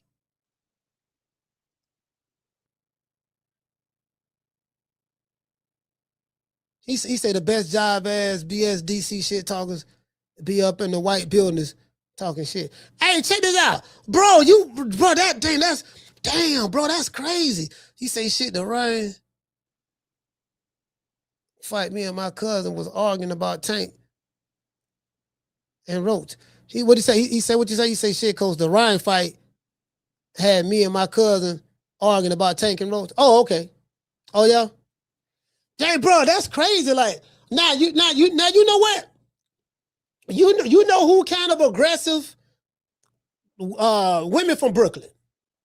It was the chick I used to kick it. It was the chick I used to kick it with from Brooklyn, man. She was, man, like, I mean, she was pretty fine. Now she was tall, pretty fine. But man, she was just like, I don't give a fuck if you come, if you don't. Like, I don't give a fuck if you come over here to see me or if you don't come over here to see me. I don't give a, you know what I mean? She just had one of them attitudes. It was like, damn, baby, what's up? You want to go to the mall? I mean, yeah, if you want to. I mean, I don't, you know what I mean? It was like that. She just had this old nonchalant. Them Brooklyn chicks. I'm just saying, what I was with back in the day. It was back in the day. Yeah, I met women from Brooklyn, bro, and New Jersey. Jersey women are something else too.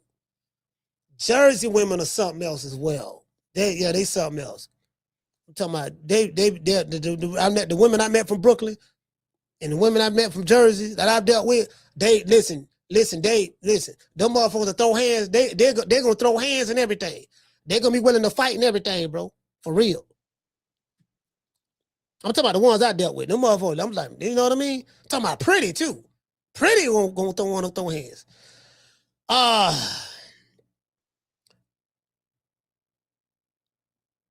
Hold on, what is that? Yeah, man, I'm talking about, yeah, man, motherfucker.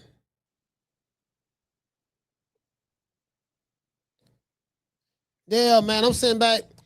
Hey, Daniel, he said exactly, Coach. My last one was a Brooklyn woman. Yeah, them Brooklyn women, man. Yeah, and shit, man.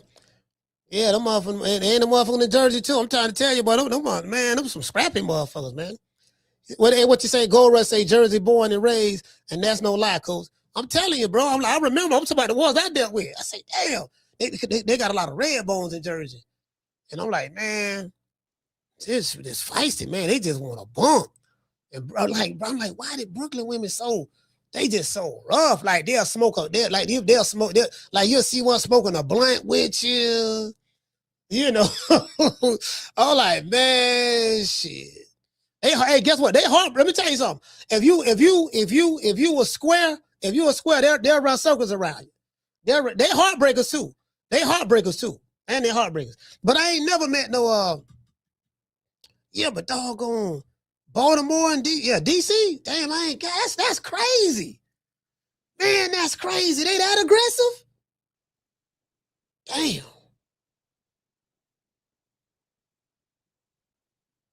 Damn. They that aggressive, huh? I didn't know that. Yeah, I didn't know that. So, damn, I didn't know DC was like that. Hey, what did you say, Chris? He said the bottom of the barrel blunt, huh, coat. Man, shit. Yeah, man, the blunts. Man. Shout out to J-Rock. He say any urban major city for real. Man. I ain't gonna lie.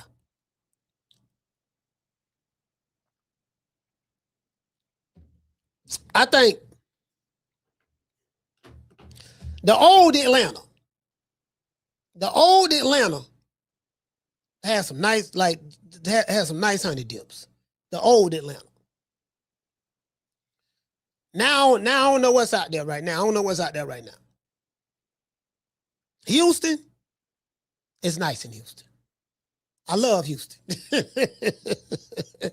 I've been to Dallas, I've been to Houston, I've been to San Antonio.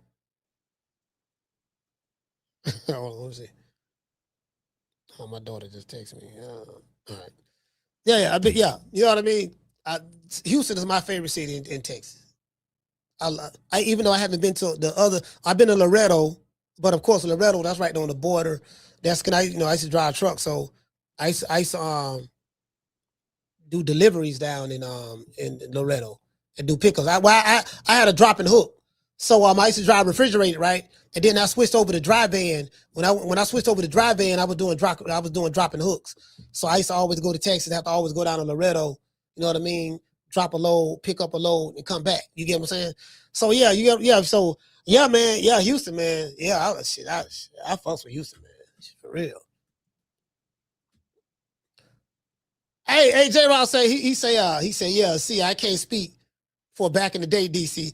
Yeah, I'm just saying, I'm just like, again, I haven't been to DC, like been there since 1995. So that's 31 years ago. So I'm pretty sure that it's nothing like it was, then, you know what I mean? So I'm pretty sure of that. Yeah, man, So hey, Gold Rush, who is the worst? Who is the damn. See, this the thing, right? See this the thing. See, times have changed. So, like when I talk about certain cities, like when I speak about Atlanta, I'm like, man, I remember the old Atlanta. I mean, of course, I've been to Atlanta a million times since then, but I remember how it was. I remember the How Can I Be Down? The Jack the Rapper. The Freak Neat with everybody. With Atlanta, everybody, all executives, everybody came to party and have fun. Right? Same thing in Miami. Everybody's come to Miami, party and have fun. It's party town. Then Atlanta, in the 90s, was jumping. Party, have fun, right?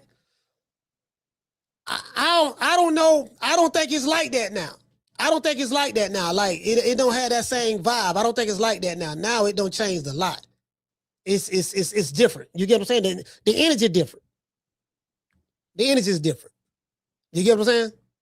The energy is different. So I remember Miami when the tourists used to get carjacked. See, they came up with a law in Florida Carjacking get you, I think that carry a life sentence. 30, 25 years to life or something like that. Carjacking, that's a serious felony here. And what made carjackings once that went in the legislator, and they a lot of times you catch that, you get an enhancement with the sentence or whatever the case may be, was Miami, because a lot of tourists, they used to have their map, like they trying to figure out where to go. They had their map on the dashboard. That's how you knew a tourist, because you knew from the plates. But then motherfucker, oh, he drive around, he don't know where he going at. Map on the dashboard at the gas station or whatever the case may be. And they used to rob a lot of those tourists. Some of them ended up getting unalived as well. And that shit brought a lot of heat. That shit brought a lot of heat down to Miami. And then, so the party scene went from there to Atlanta. And then you had, Babyface moving in Atlanta. They had LaFace Records had set up shop there. LaFace Records was the mecca at that time. And then from that, then the Jermaine Dupri's came out, the Dallas Austins, and bro, it was a good time to be in Atlanta around that time, bro. Everybody seemed like they had money, the dope boy culture was celebrated, of course. The strip club culture was heavily celebrated. It was just party, have fun, enjoy. You get what I'm saying? It was that. So, I think DC around that time, the go-go scene was real strong in DC, from what I remember. That's what was really popping. The go-go scene was popping real strong in DC, from what I remember. Now I did that, you had a black mayor, Mayor Barry, and Mayor Barry. Then they had the DC always had a high crime rate. They always had a high crime rate, from what I remember. They always had that.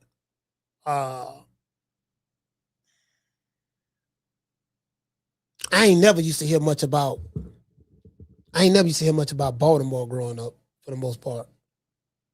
It was DC. But I never used to hear a whole lot about Baltimore like that.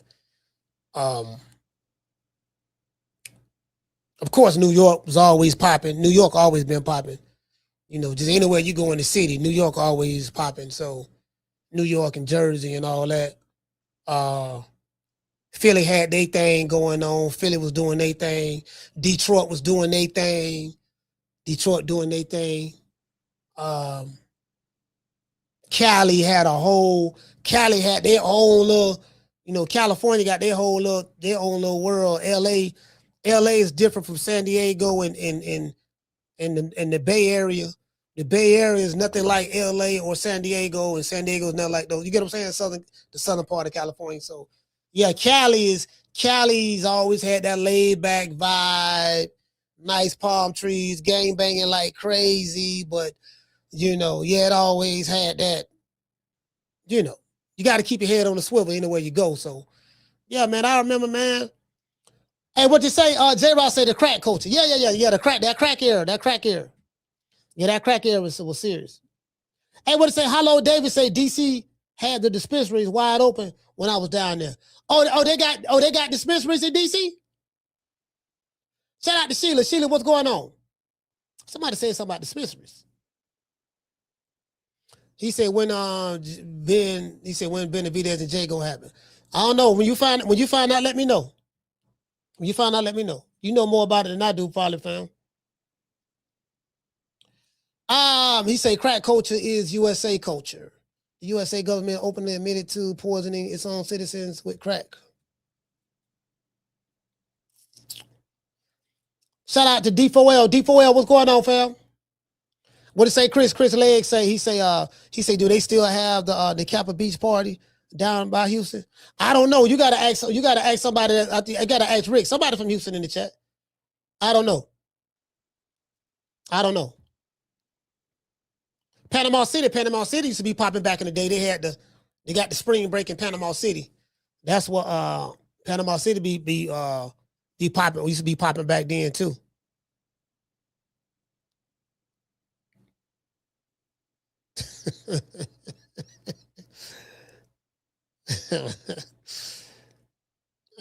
What down, daughter?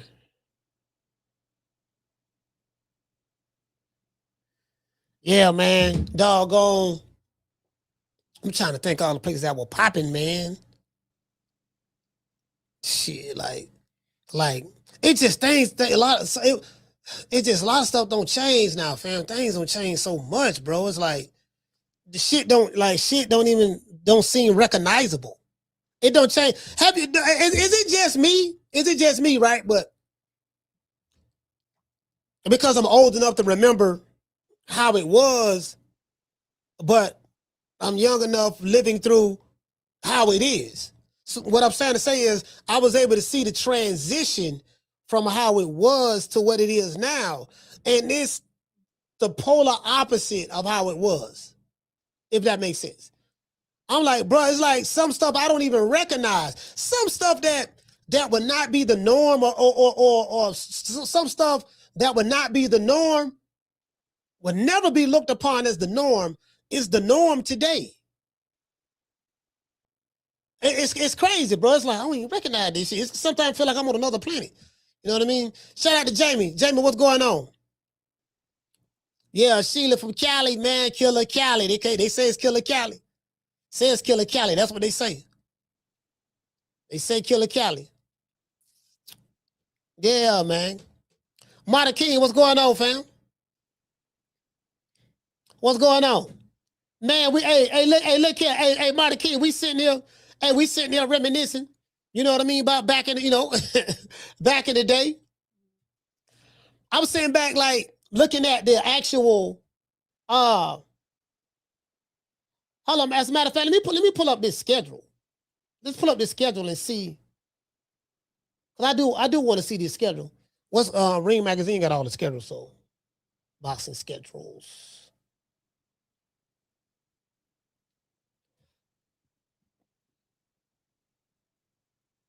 Hold on.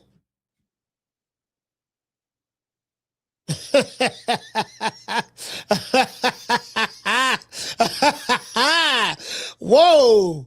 All right. Ring say Esau Cruz rematch, y'all. All righty. Okay.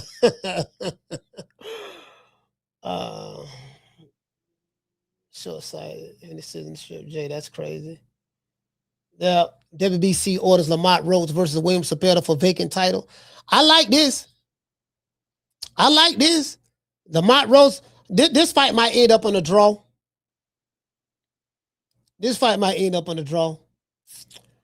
I don't know. You know what? Lamont Rhodes be.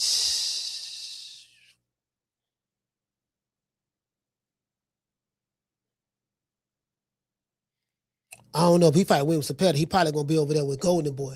If he gonna go over there with Golden Boy, they gonna get that. If he gonna be over there with Golden Boy, they gonna get that. Yeah, Oscar ain't letting it get out of there like that. It's for a vacant title. Let me see what title this fight for.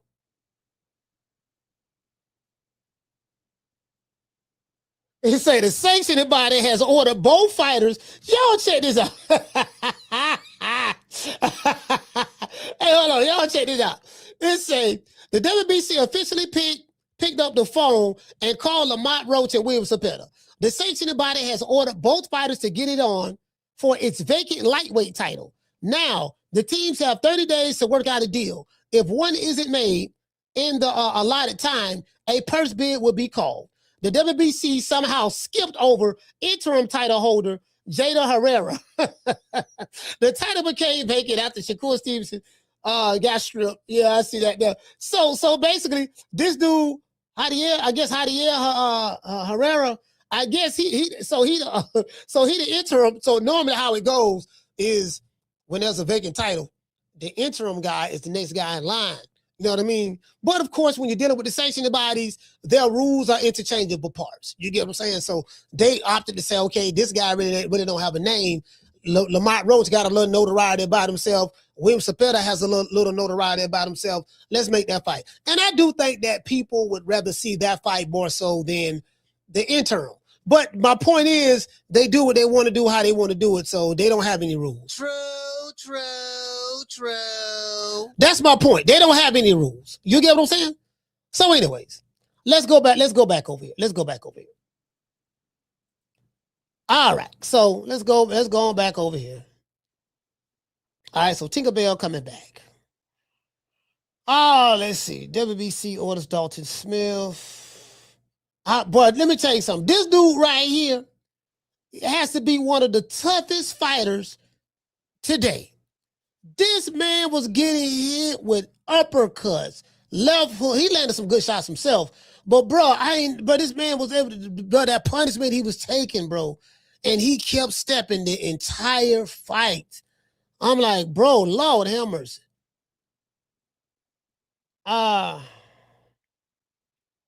Oh, my bad. That's what I wanted to do. I wanted to look at the schedule. My bad. I wanted to look at the schedule. Schedule right there. All right, Nigel Lopez, okay. Versus Manuel Galejos. All right.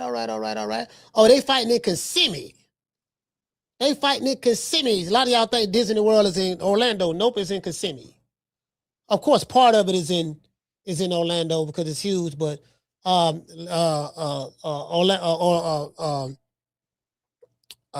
Disney World is in Kissimmee. Let's see. Let's see. All right. March 14th, Barbosa versus Sims Jr. Gabriela Fandora versus, okay, then that's Oscar Collazo. Okay, he's on there too. All right.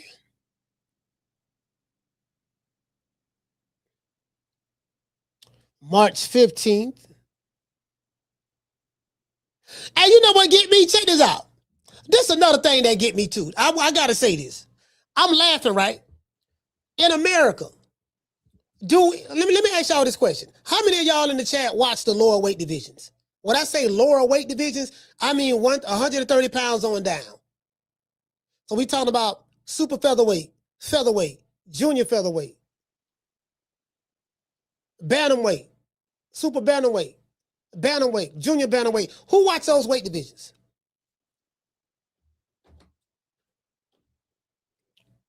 Talking about Americans. You know what I mean? The Natural says he do. G-Money say he do. Steph say she do. Schoolo say he do.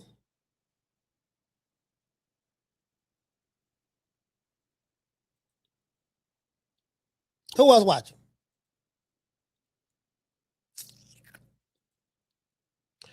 I'm going to tell you why I asked that question. The reason why I asked that question is this.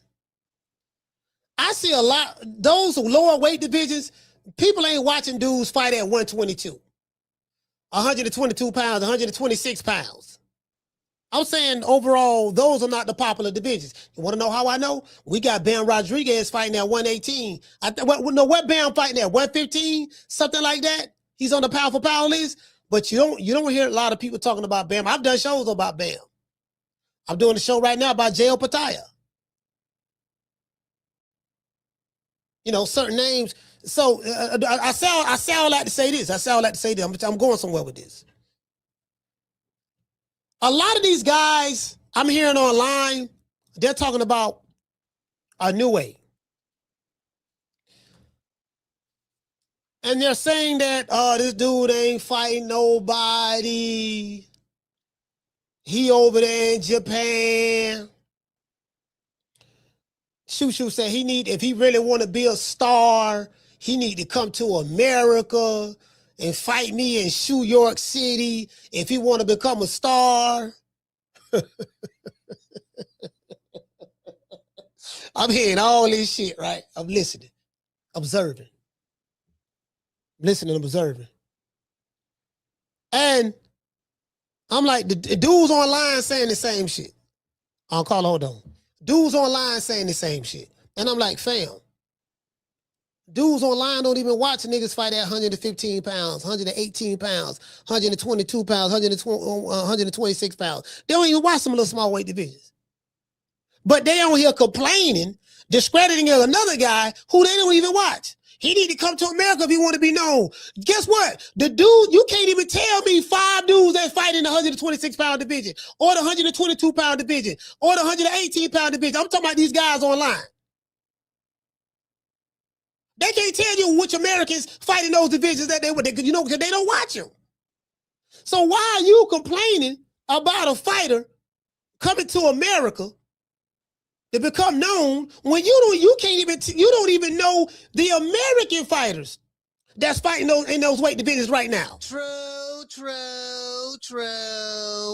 And a dude who can't sell out a hot dog stand gonna tell a guy who's selling out stadiums that he need to come to New York if he want to become a star when you're not even a star. True. Make it make sense. Caller, what's your name? Where you calling from? What's up, Coach? This is J Rock from DC, man. J Rock, talk to me, brother. Man, look. Hey, look. First of all, you the only one that can talk trash about DC. Anybody else calling talking trash about DC, they gonna have to talk to me and Gray about it. All right. So you the only one DC don't want smoke with. That's first of all. All right.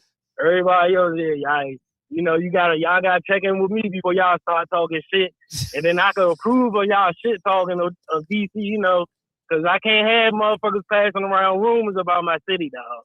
You feel me? But no, man. Hey, I wanted to bring it full circle with the boxing shit. Yeah. So right, me and my dad, we went to the last tank fight. So it was me, him, my cousin, my boy ended up meeting us there, right? Mm-hmm. So the arena that they fought at, the Kowloon Run Arena, it's downtown, in a decent area, I'd say. But you know, being from DC, I pull up. We driving. I get to the spot. I park around the corner from the arena. So where I park at, I park right in front of the court building, the DC court building, the federal court building, where everybody goes if anything happens. And you can hear the police right past me now, and I'm in the car. But we go to the court building. Something told me, I'm like, let me park on the side of the court building, the street that the court building on. So fast forward, after the tank fight, we walking back to the car.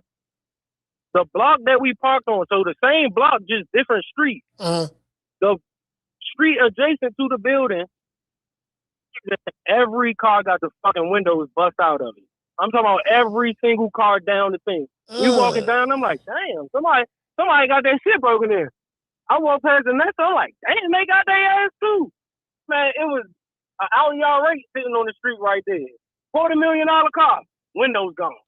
I'm like, see, something told me to park in front of the court building. Mm-hmm. Just cause some bullshit might happen, but you know that's your DC intuition, man. You know, so that's just to let people know, like, don't get DC fucked up. I know niggas be having the thing that side of the White House and all the monuments and shit, and people talk about all the non-racial shit.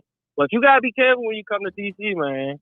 You gotta be careful. You gotta know where you're going. It's a fun place to be at, and a lot of people want to live and shit. And that's the kid, man. Hey, J Rock, all right, I'll talk to you, brother. Your phone breaking up, but I'll talk to you. Salute, fam. Yeah, his phone was breaking up. Hey, you know what? Hey, you know what though? But I'm not gonna lie to you, bro. Like that's just gonna be pretty much.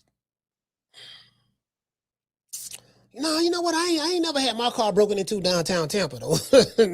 I guess it depends on where you at, depending on where you park and stuff like that. You gotta know where to park, and you know what I mean. Like I always pay for parking. Anywhere I go, I pay for parking. Anywhere I go, I'm gonna pay for it. Cause you get what I'm saying? Like if I'm going to a spot like that, I like to pay for it. You know, so yeah, these motherfuckers, they don't play, boy. You can bring your ass downtown. You bring your ass downtown to Tampa.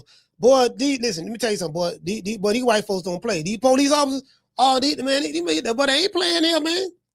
Nigga, bring your ass, boy, you bring your ass down with that bullshit you want to. I'm saying here. They don't, I'm talking about downtown. No, man, some people downtowns are a little bit more safer than others. You know, yeah, I would say the downtowns here is digital, everything is digital. Like they got cameras everywhere, face recognition software. I'm like, man, shit.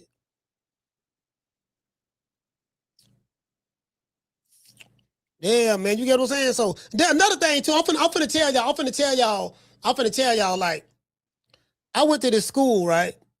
I was in Albany, New York, which is the capital of New York. I was in this commercial finance school, to be a broker, financial broker. And what they do, like in this class, there was this one guy from Nigeria, dark skinned black bald head dude. He worked at the United Nations. He spoke 5 languages fluent, 5 languages: English, Nigerian. He spoke fluent Italian, fluent Spanish, and I think he spoke German or some shit. I'm not sure, but he was fluent. And you know what they do when you have like people of certain ilk in society, before they go places to a city, you know what they do? They look at the zip codes. They look at the zip codes. All right, the zip codes gonna tell you where to go, where not to go.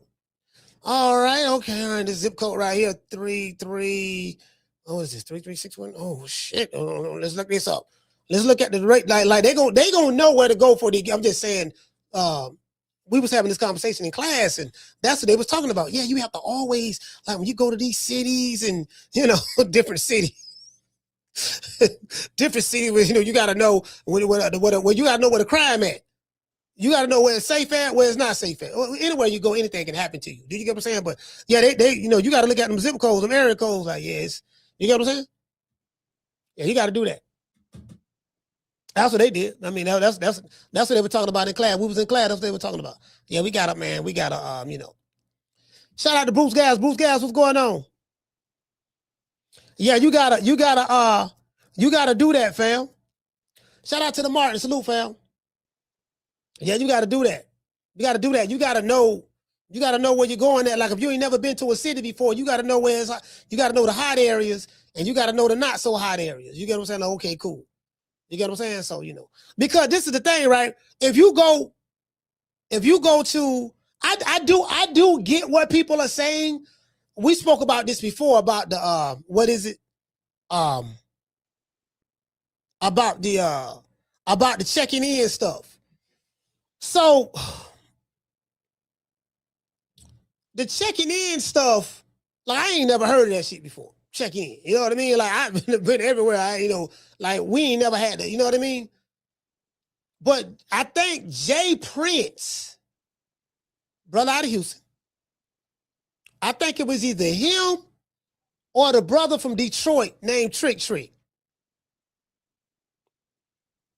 I don't know which one of these dudes made checking in popular. Oh yeah, Big U, whatever, right? And well, you know what? Anytime you go to LA, this is a well-known secret. But it's been like this for years. It's got more popularized now in the digital age. But in LA, if you were a celebrity, stuff, you just couldn't just go in LA like that. Because I'm just saying, like, you can go, but you got to know where to go at because of the politics, because of the street politics in LA. If you somebody that has a little fame and notoriety, you get what I'm saying? You have to know where to go and not to go. So you may get in contact with somebody that's in that city that you may know and say, look here, man, I'm coming to town. You know, because they're going to be like your tour guide. Make sure you straight. Same thing in Miami. If you listen, back in the day, if you take your behind to Miami, bro, and you don't know where the hell you going at, you get caught up in Overtown. You get caught up in Overtown somewhere in Liberty City. You know, you get caught up in Alabama, or you get caught up somewhere over there, man. So you when you going into high risk areas, it's a must that you know somebody that's in those areas that can help navigate you through certain spots that you don't want to get caught up in. Somehow that has turned into extortion. Because when people hear check in, I don't know who made that up. But it sounds like extortion. Like, yeah, my nigga. You got to. Because when I hear, and again, shout out to Jay Prince. I met the brother. He's real nice. The way people interpreted it, it's like, hold on, I hear, you got to check in. And it's like, damn, hold on. Nigga, what the fuck you mean check in? Like, you heard check in. You thought about that when you was a little kid. No, you was a little kid and your mama let you go out, your mom and dad let you go outside. That's in the go outside and play era. They don't do that now, but when I came up, go outside and play. Be back home. Be back home by sundown. When the lights come on, when the street lights come on, make sure your ass back in the house. And if you come back home and get you something to eat a snack or whatever, and you ain't gonna be coming in and out of the house. That era there, right? Now, so when I hit check in, I gotta check in with my mama, I gotta check in with my daddy, man, curfew, this and that. It sounds like some kid shit, but not kid shit. But when I hear that, that's what I thought about. But I think in the hip hop era, they have flipped that into extortion. Do you get what I'm saying? They have flipped that into extortion. So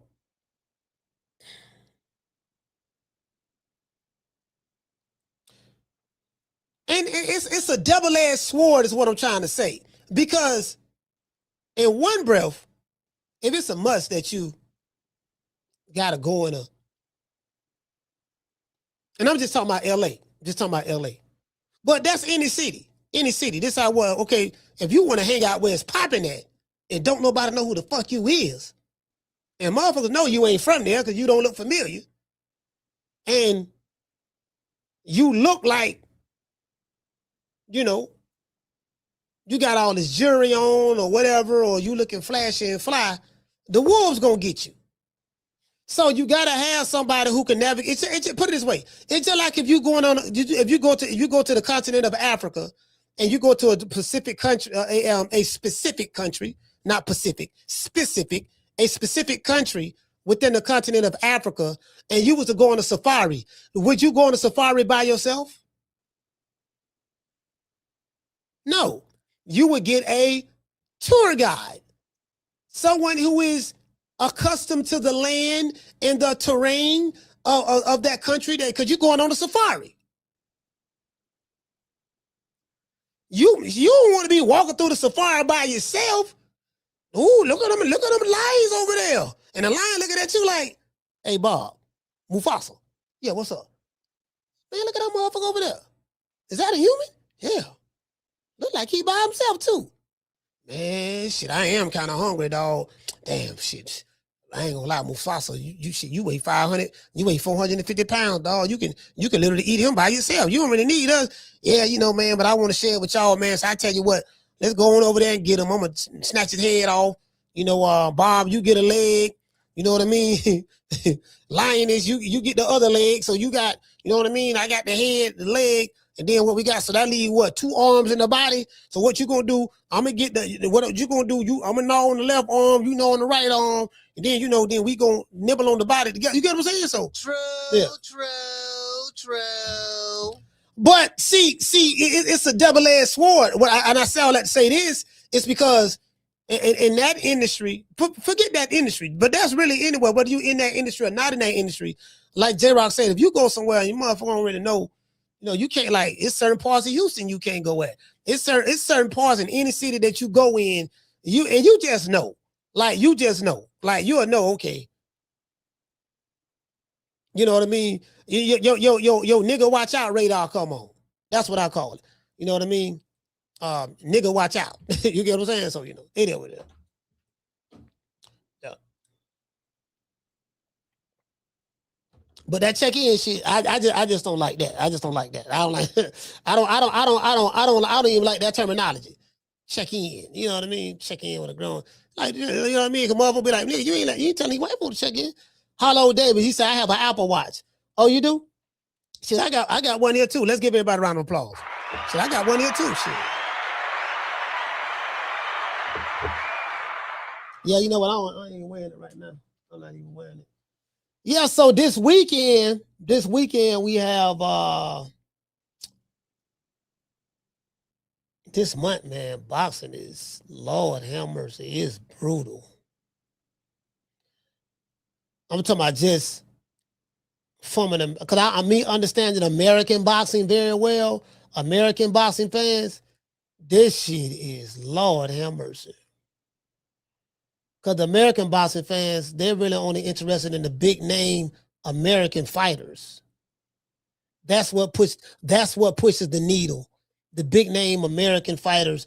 And I know these, cause I know these guys, like, they only care about the same 3-4 fighters. It's gonna be the same ones. It's gonna be Haney, Garcia, Shakur, Keyshawn,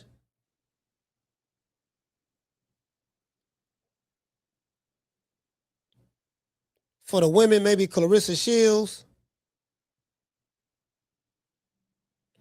Canelo. Got to put Canelo name on here. They waiting on him to come back. And I think I think that might be it, bro. I'm talking about the dudes who are actively fighting. I guess people who are actively fighting, I mean, that's it. I mean, we got a Shockey Foster, we got Boots in this. Oh yeah, gotta put Boots on there. Virgil Ortiz, forgot about him. For whatever that's worth. Roland Romero. Oh boy. In other words, Lord have mercy. We ain't got no heavyweights, no cruiserweights, no American heavyweights, no American cruiserweights. They got David Benavidez. Yeah, David Benavidez. I forgot about Benavidez.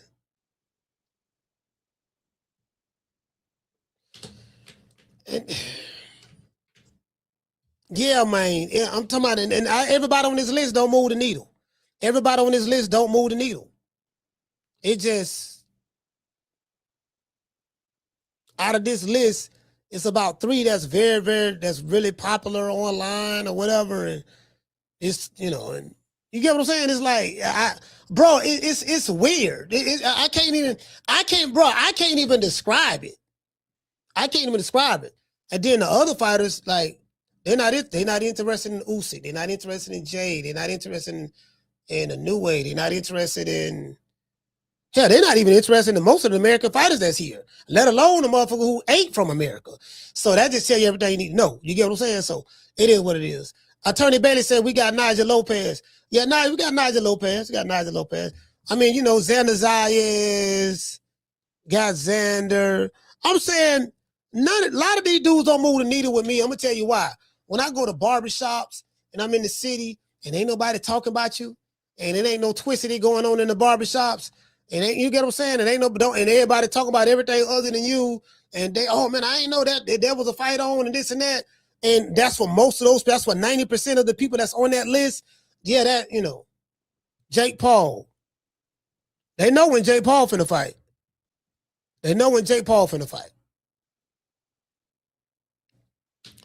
That's why I say all of these named fighters, they got to fight each other. They have to fight each other. Because if they don't fight each other, there's no excitement. It's just regular, normal shit. You get what I'm saying? So it is what it is. Yeah, man. Yeah, man, for real. So I like the fact that, we We just got to get behind the younger fighters that's coming up as well. The younger fighters, we got to get behind that as well. I think King Cam is fighting right here in Florida, Ocala, Florida, a city, a little small town called Ocala. He's fighting on the 21st. I think I'm going to be at that fight. Yeah, I think I'm going to be at that fight. I'm going to go to it and just check him out. That'll be my first time seeing him fight live. And it's a small fight, but I'll be there. And yeah. I'm trying to figure out when I'm gonna go to another fight. When I'm gonna go to another fight. I know I was supposed to be going to I'm talking about a big fight, but I know I was supposed to be going to I was supposed to be going to Nashville soon. Supposed to be going to Nashville. Probably I think next month. First week of April. Yeah. In Nashville. So we're gonna see what's up. We're gonna see what's happening with that, man. I mean, it is what it is. We're gonna see exactly what's going on. Cause we'll probably have a fight party Saturday. If it's a fight Saturday night, March the 13th, that's Saturday, I think. 8:00. Nigel Lopez. This pro box. Let me see. When is the 13th? Oh, let me see. When is the 13th? Oh, that's Friday. The 13th is Friday. That's on Pro Box. And on the 14th, Barbosa versus Sims. This is the Golden Boy ticket. I mean, it's mid. It's a mid fight, but you know, it's a mid fight. Yeah, so we'll go live. We'll go live this weekend. We'll go live this weekend. Absolutely. We definitely gonna go live this weekend. I want to thank the whole hood who came out here. I love y'all. I did this for the hood. Y'all know I beat that boy. Yeah, I like Gabriella. Now I like Gabriella Frondora. I like her, bro. I like her. She nice. She nice. She got some hands. She can throw some hands. I like her. I like the way she transitioned from offense to defense. She got some hands. She fight with a mean streak as well. You know, it's amazing. I was watching her interview, and she's very, very soft spoken, very humble, very polite, very passive. You get what I'm saying? But when she's inside the ring, she I like to call her the babyface assassin. And then we got Collazo. We got Collazo on this card too. I like Collazo. We got Collazo on this card too. I like him. You get what I'm saying? I like Collazo. Yeah. He fighting that strawweight, I think. That's what I was saying. Like, who watching strawweight? Like, you ain't got a whole bunch of motherfuckers talking watching strawweight. I'm just saying, ain't nobody, you get what I'm saying? I'm just saying, like, that man fight that strawweight. He's an American fighter, right? He right here in America, right? So, you know, if I'm not mistaken.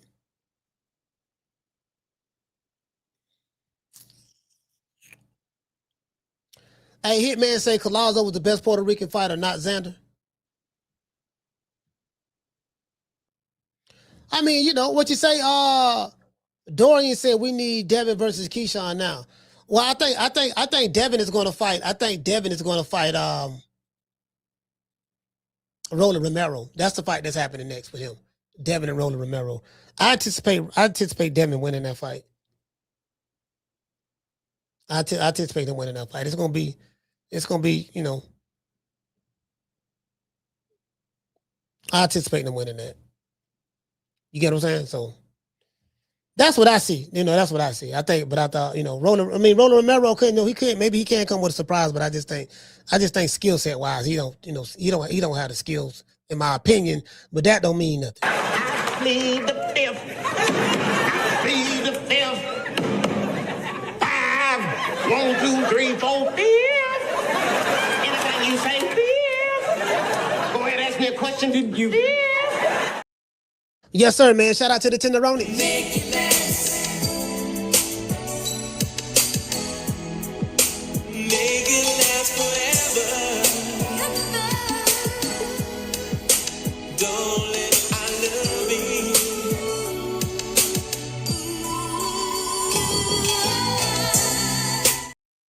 Big Rolo. Y'all can say Big Rolo in 6, Big Rolo in 6, or Debo Dev in 5, but they being on Debo and Dev ain't knocking nobody out. Hey, we came up with the Debo Dev. We came up with the Debo Dev campaign, but I being out Dev ain't knocking nobody out. We know that. So, he gonna outpoint him. He gonna stick and move outpoint him. You know, it is what it is. He gonna stick and move and outpoint him. But big matter of fact, we need to come out with the Big Rolo in 6. Big Rolo in 6 campaign. Big Rolo in 6 campaign is gonna be in full effect. You know what I mean? Soon as the fight get made, bet the house on Big Rolo. True. As soon as the fight get made, bet the house on Big Rolo.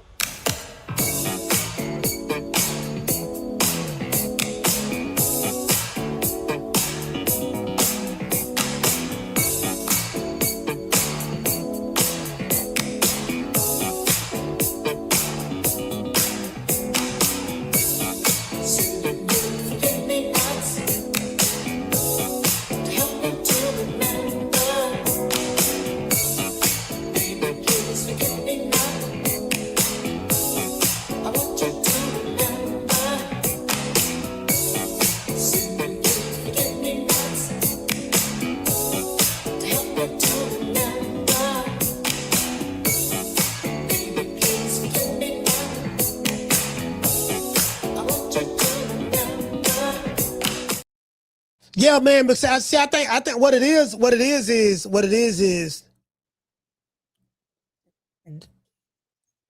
Devin, stylistically, the way Devin fights, he fights a lot like Money Mayweather.